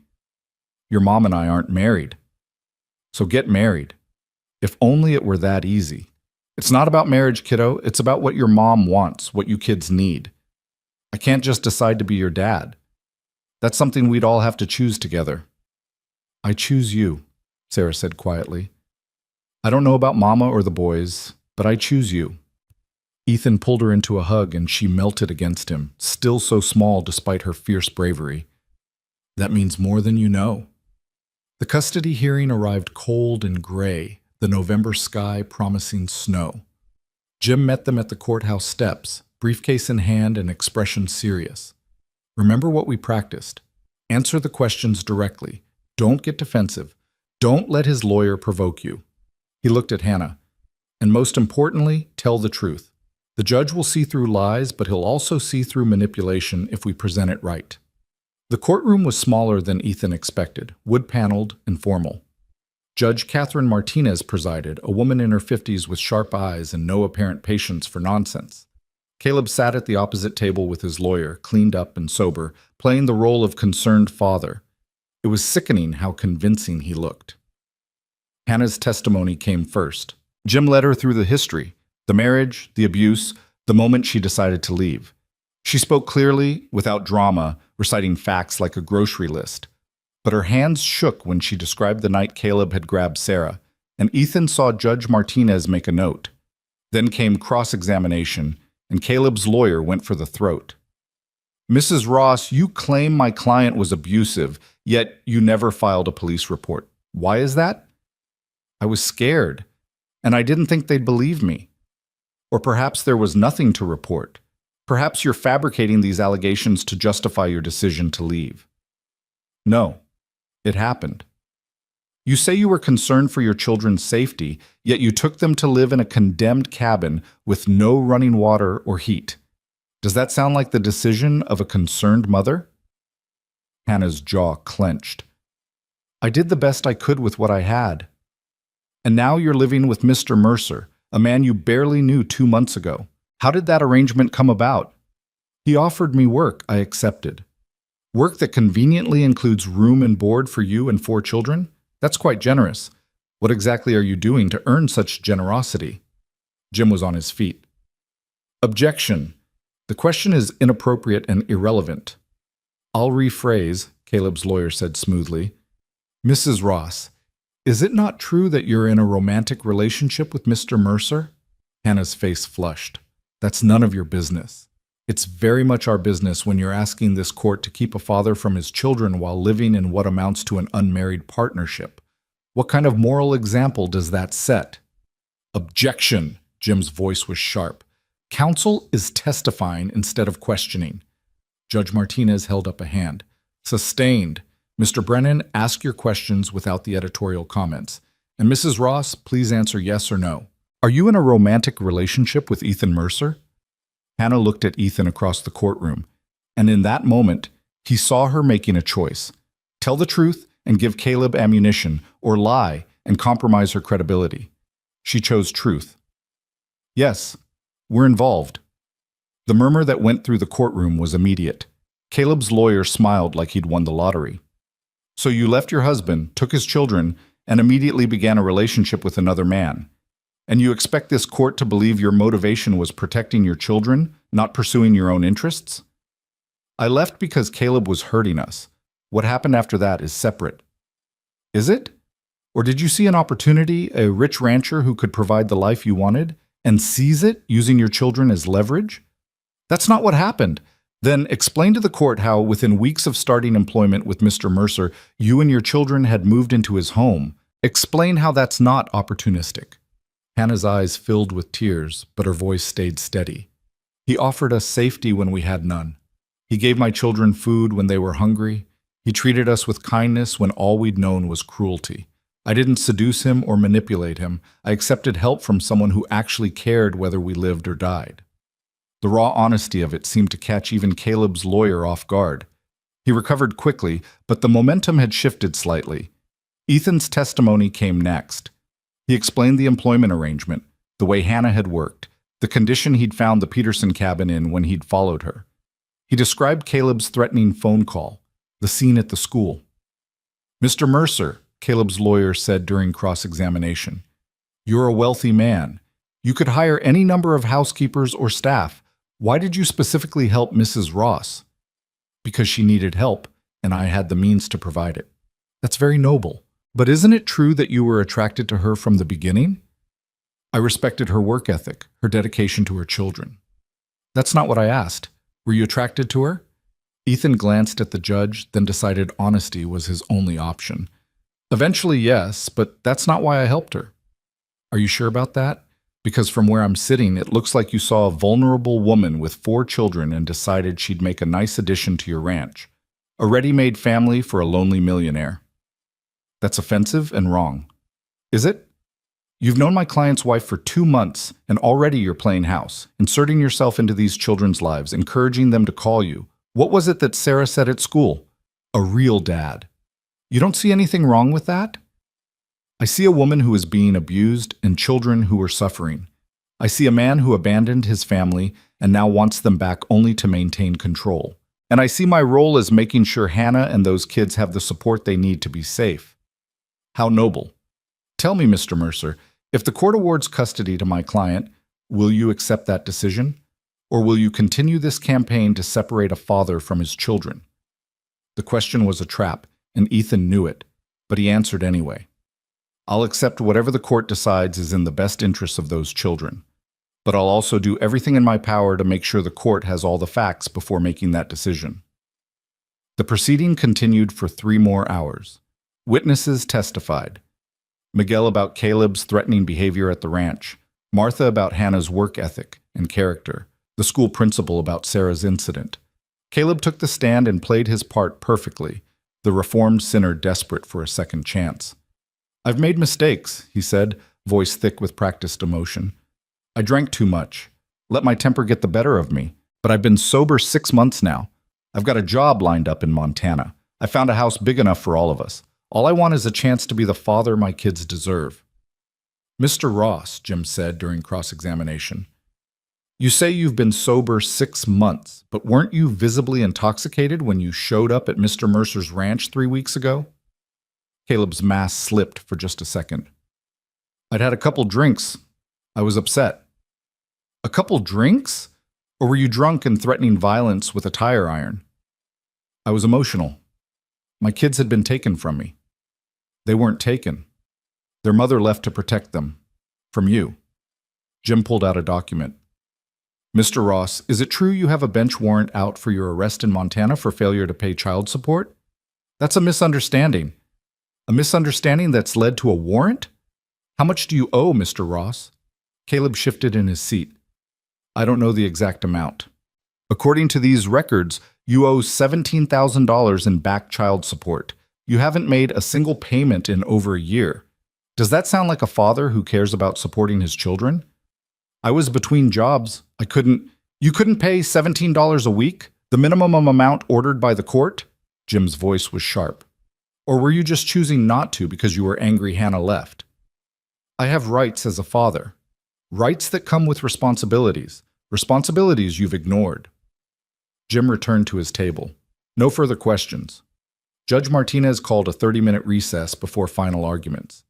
Ethan found Hannah in the hallway, pale and shaking. I ruined it, she whispered, admitting we're together. That's all they're going to remember. You told the truth. That matters. Does it? Or did I just hand Caleb exactly what he needed to take my kids?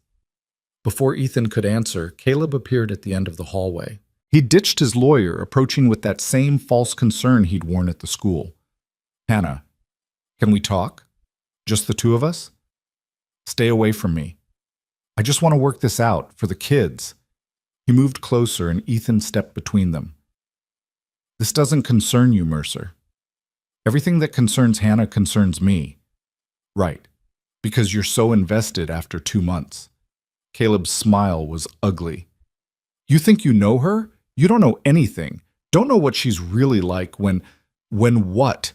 Ethan's voice dropped to something dangerous. When she's being beaten, terrorized, made to believe she's worthless? Yeah, I know exactly what she's like. She's strong, brave, a better parent than you'll ever be. Caleb's composure cracked. You self-righteous son of a... Mr. Ross, Jim appeared with the bailiff. If you want any chance in there, you'll walk away right now. Caleb glared at Ethan for a long moment, then spun on his heel and stalked back toward the courtroom. Final arguments were brutal. Caleb's lawyer painted Hannah as an opportunist who'd used her children to secure a wealthy benefactor. Jim painted Caleb as an abuser who wanted his children back only to maintain control and avoid child support obligations. Then it was over. Judge Martinez promised a decision within 48 hours and dismissed them. The waiting was agony. Hannah barely slept, spending the nights pacing Ethan's living room or sitting with the children while they slept, as if memorizing their faces in case this was the last chance she'd get. The call came on a gray Thursday afternoon. Jim's voice was carefully neutral. Judge Martinez has her decision. We need to be at the courthouse in an hour. They gathered in that same courtroom, Ethan holding Hannah's hand as Judge Martinez took the bench. The older woman looked at both parties with an expression that revealed nothing. I've reviewed all the testimony and evidence in this case. I've considered the best interests of the children involved, and I've reached a decision. Hannah's hand tightened in Ethan's, her breathing shallow. Mr. Ross, you claim to want what's best for your children, but your actions suggest otherwise. You failed to provide financial support. You have a documented history of violence and substance abuse.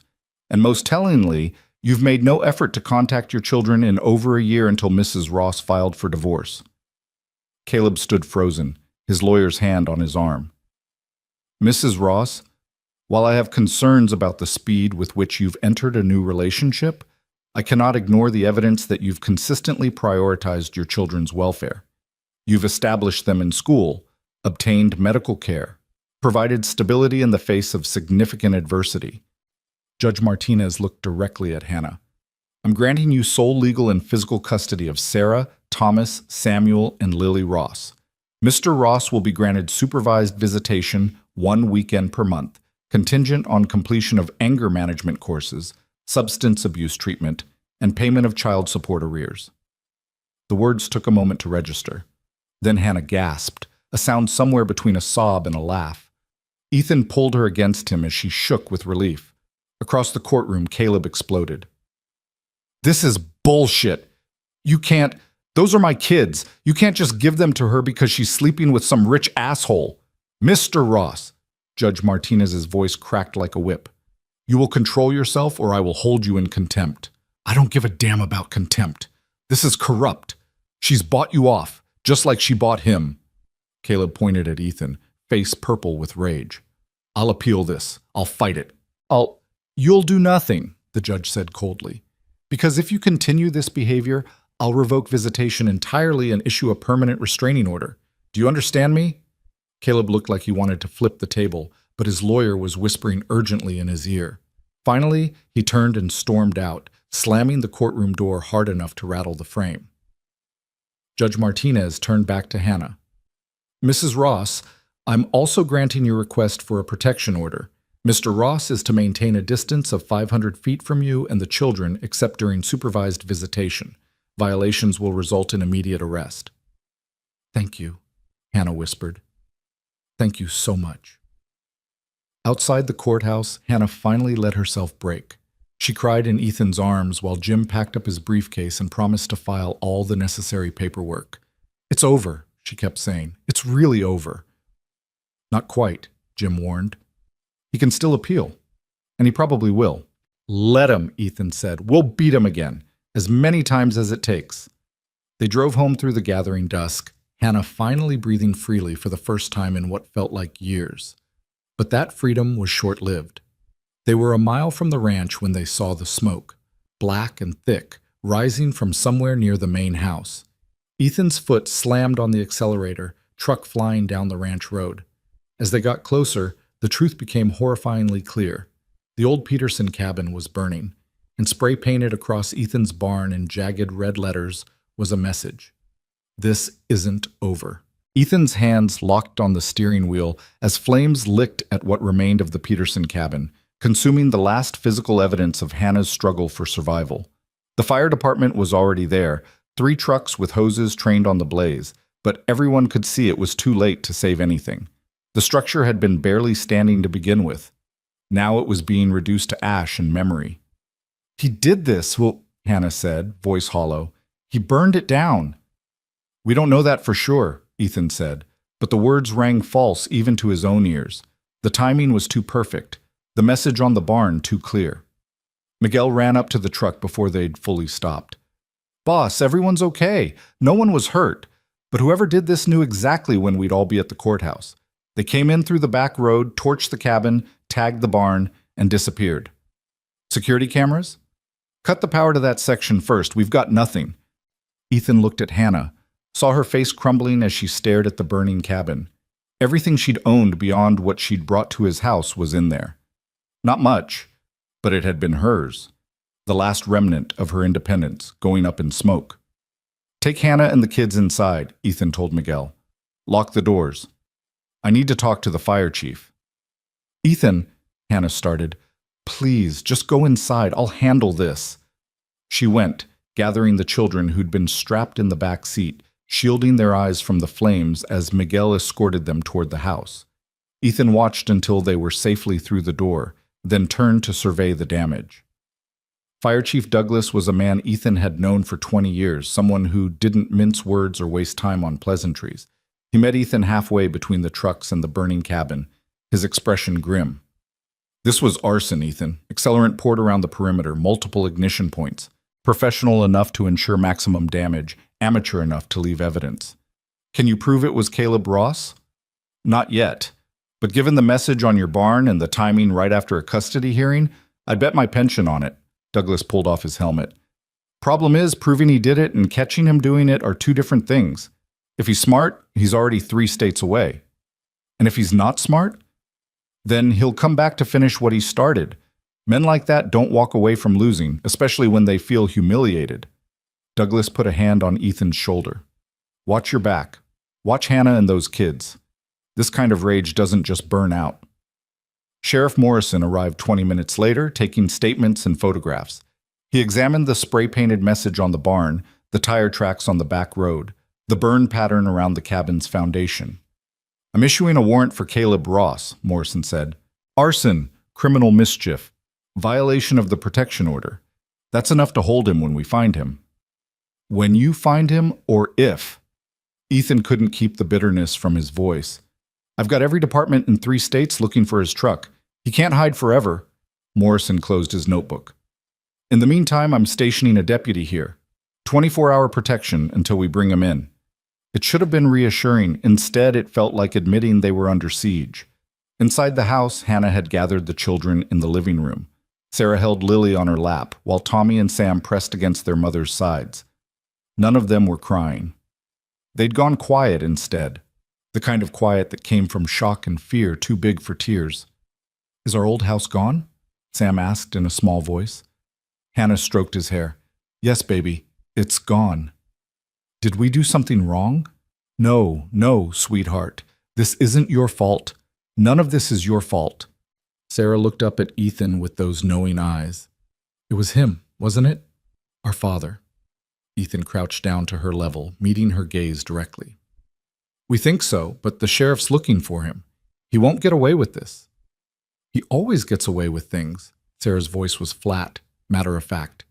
"That's what he does. He hurts people and then disappears before anyone can stop him." "Not this time," Ethan promised.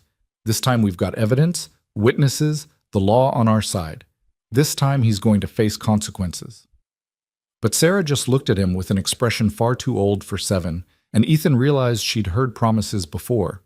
She'd learned not to believe them. That night, no one slept well. Ethan heard footsteps in the hallway around 2 a.m. and found Hannah in his kitchen, staring out the window into the darkness. "I keep thinking about what he said," she whispered when Ethan joined her, "that this isn't over. He meant it." "I know. He's not going to stop. The custody order, the restraining order, none of it matters to him. He'll keep coming until he gets what he wants, or until someone stops him permanently." Ethan poured them both coffee, though neither of them drank it. "What do you want to do?" "I don't know. Run, hide, spend the rest of my life looking over my shoulder?" She laughed, a broken sound. "I'm so tired of being scared, Ethan. So tired of letting him control my life, even from a distance." "Then we don't run. We stay. We fight. And if fighting isn't enough, then we fight harder." Hannah turned to face him fully, and in the dim kitchen light she looked both fragile and fierce. "Why are you doing this? Really? You could walk away right now. Tell me and the kids to leave, that you can't handle the danger we've brought to your home. No one would blame you. I would blame me. That's not an answer. Ethan took a breath, knowing he was about to cross a line they'd been dancing around for weeks. Because somewhere between watching you work yourself to the bone and seeing you with those kids, I fell in love with you. With all of you. And I don't walk away from people I love. Hannah's breath caught. Ethan, I'm not asking for anything, not asking you to feel the same way or to make any promises. I just need you to know that this isn't charity or obligation. This is me choosing to stand beside you because I can't imagine doing anything else. She stared at him for a long moment, tears tracking down her cheeks. Then she closed the distance between them and kissed him, not tentative like before, but fierce and certain. I love you too, she whispered against his mouth. I've been trying not to because it seemed impossible, but I do. I love you.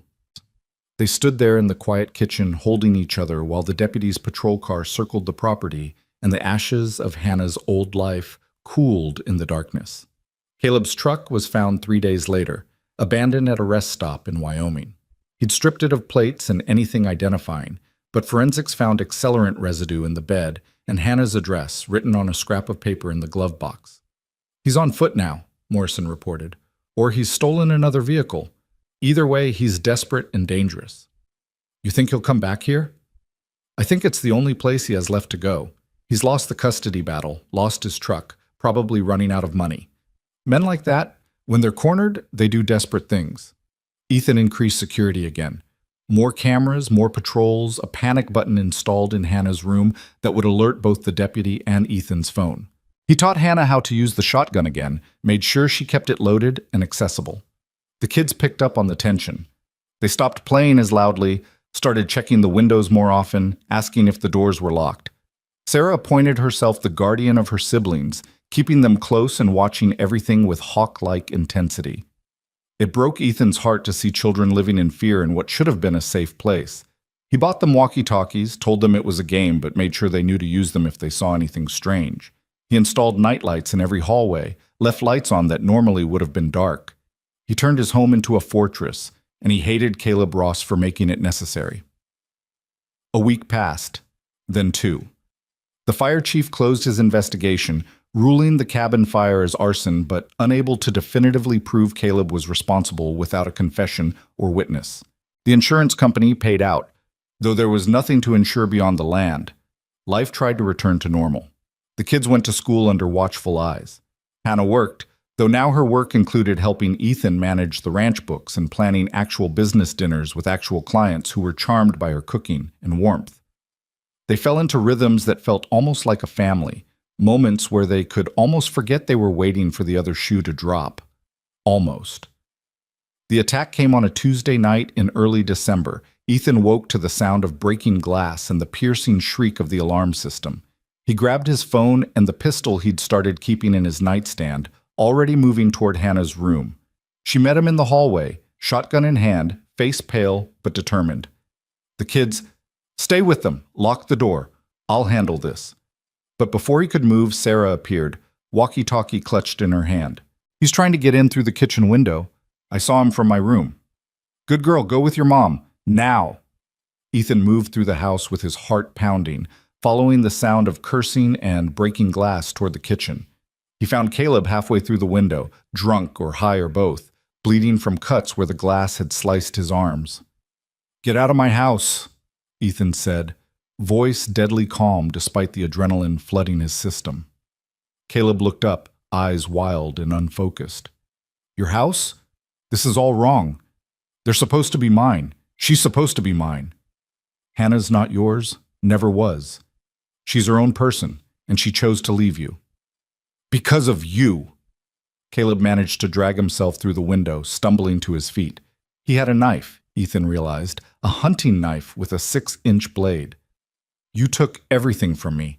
My wife, my kids, my life. You did that yourself when you started hitting her.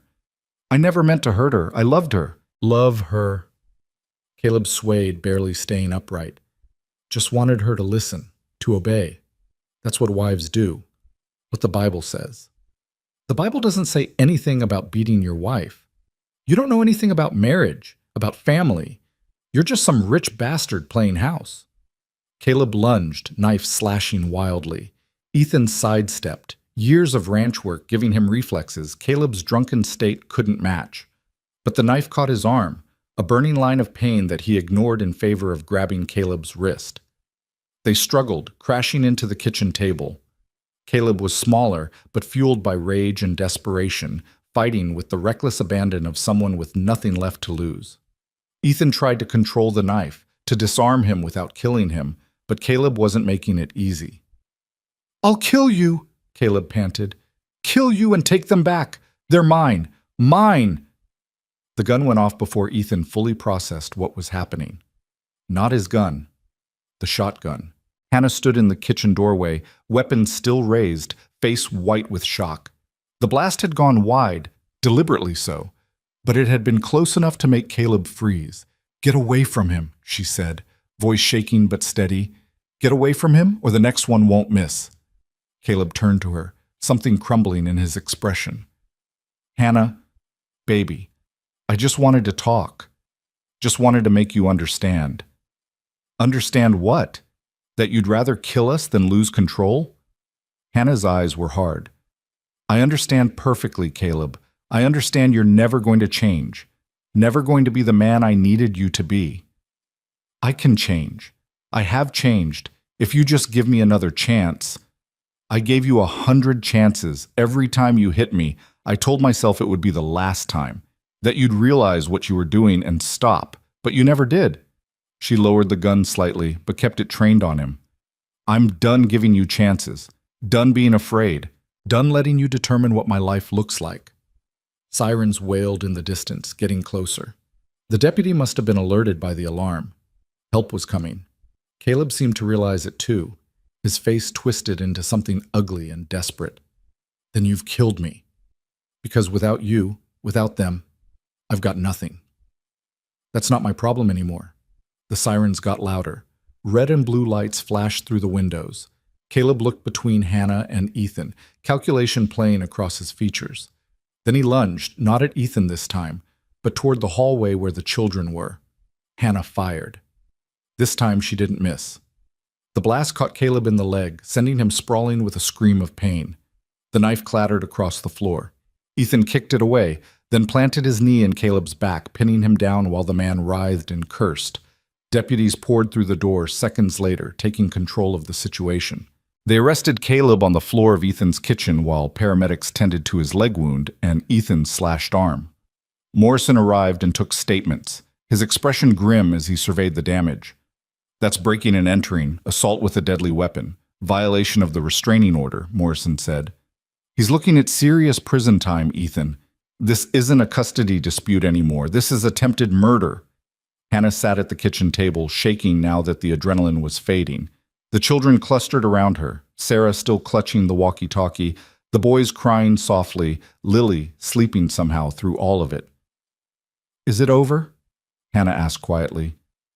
"Really over this time?" Morrison looked at Caleb being loaded into the ambulance, shackled and screaming threats that no one was listening to anymore. "Yeah, this time it's over." The trial happened fast by legal standards, though every day of waiting felt like an eternity. Caleb's public defender tried to argue temporary insanity, emotional distress, anything that might reduce the charges.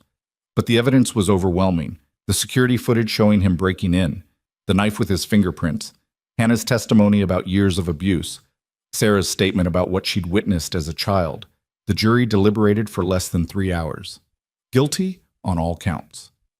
Judge Martinez sentenced him to 15 years, no possibility of parole for at least 10. His parental rights were terminated permanently. He'd file appeals from prison, they all knew that, but he'd lost. Completely and utterly lost. Hannah cried when they read the verdict, but this time they were tears of relief. Winter settled over the ranch like a blanket, snow covering the burned remnants of the Peterson cabin and turning everything clean and white. Christmas approached, and for the first time in years, Hannah let herself think about celebrating. Ethan went overboard, of course. A tree that touched the ceiling in his living room. Lights strung across every surface.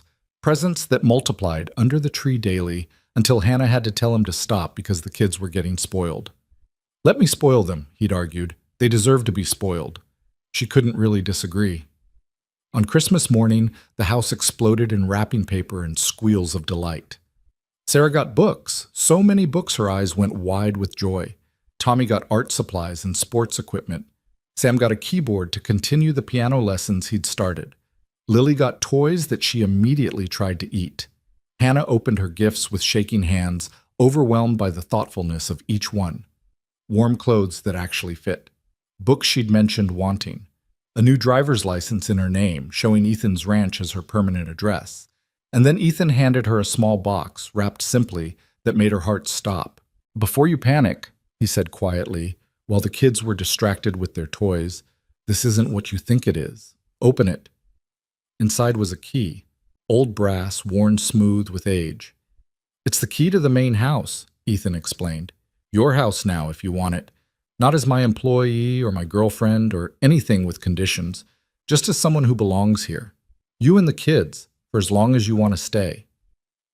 Hannah stared at the key, at this man who'd somehow become her whole world, and felt something in her chest unlock.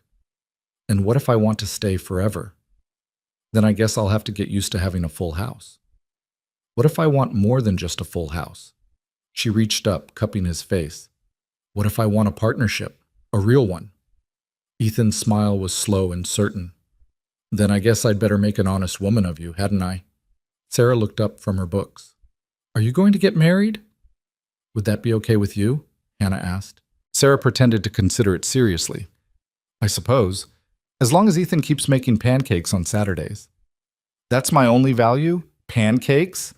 And you do homework help," Tommy added. "And you let us play with the barn cats," Sam chimed in. "And you make Mama smile," Sarah finished, her own smile bright and genuine. "That's the most important part." Ethan looked at Hannah, saw his whole future reflected in her eyes, and pulled her close. "Then I guess I'd better keep doing all those things."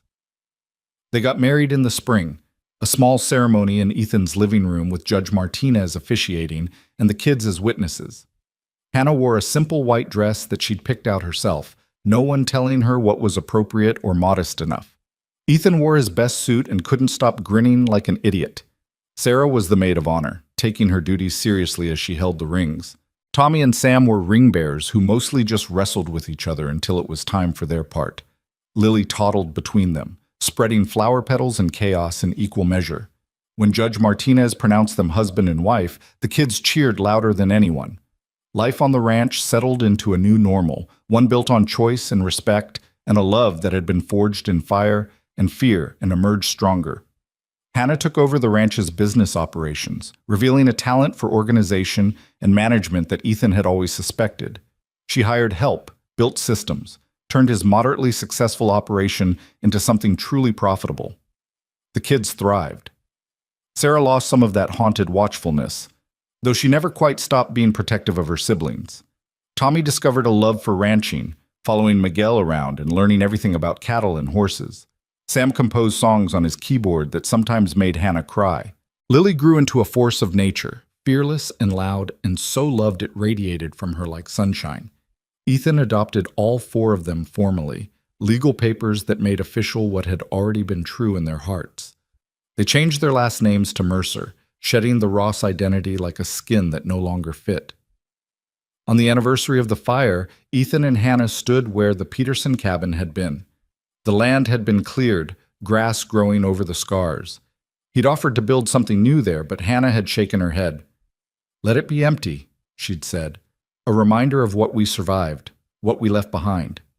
But she'd planted wildflowers around the perimeter, native species that would bloom every spring, life reclaiming what destruction had tried to take.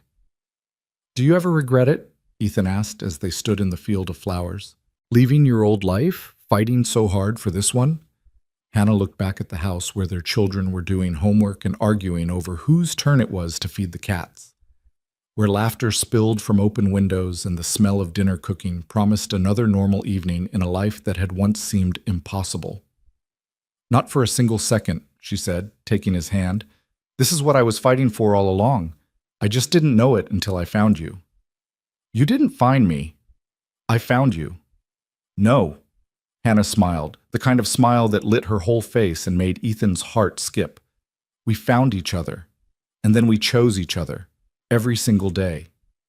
And that, Ethan thought as he pulled her close and watched the sun set over land that had become their shared kingdom, was the real story. Not about rescue or saving, but about two people who'd been broken by life finding a way to build something whole together. About a woman who'd started as a hired hand and became the heart of a home. About four kids who'd learned that family wasn't just about blood, but about the people who showed up and stayed. About a millionaire rancher who'd discovered that the greatest wealth wasn't in his bank account, but in the morning chaos of breakfast, the evening ritual of bedtime stories, and the quiet moments with a woman who'd chosen to trust him with her heart. Years later, when people asked how they'd gotten together, Ethan would smile and say he'd hired her to clean his cabin. Hannah would add that he'd followed her home and found four kids. Then they'd look at each other with the kind of understanding that only comes from walking through fire together, and one of the kids would roll their eyes and tell the real story. The one about a mother who'd fought for her children with everything she had, about a man who'd learned that sometimes the best investment was in people, not property. About a family that had been forged not in perfection, but in choosing each other despite the imperfections. About love that was earned, not given. Built, not found. Chosen, every single day. And they all lived not happily ever after because life was never that simple. But they lived fully, messily, beautifully together. They lived with purpose and passion and the kind of fierce loyalty that comes from knowing exactly what you could lose and choosing to protect it anyway. They lived free from the shadows of the past, present in each moment, building a future that belonged to all of them. And in the end, that was worth more than all the money in the world.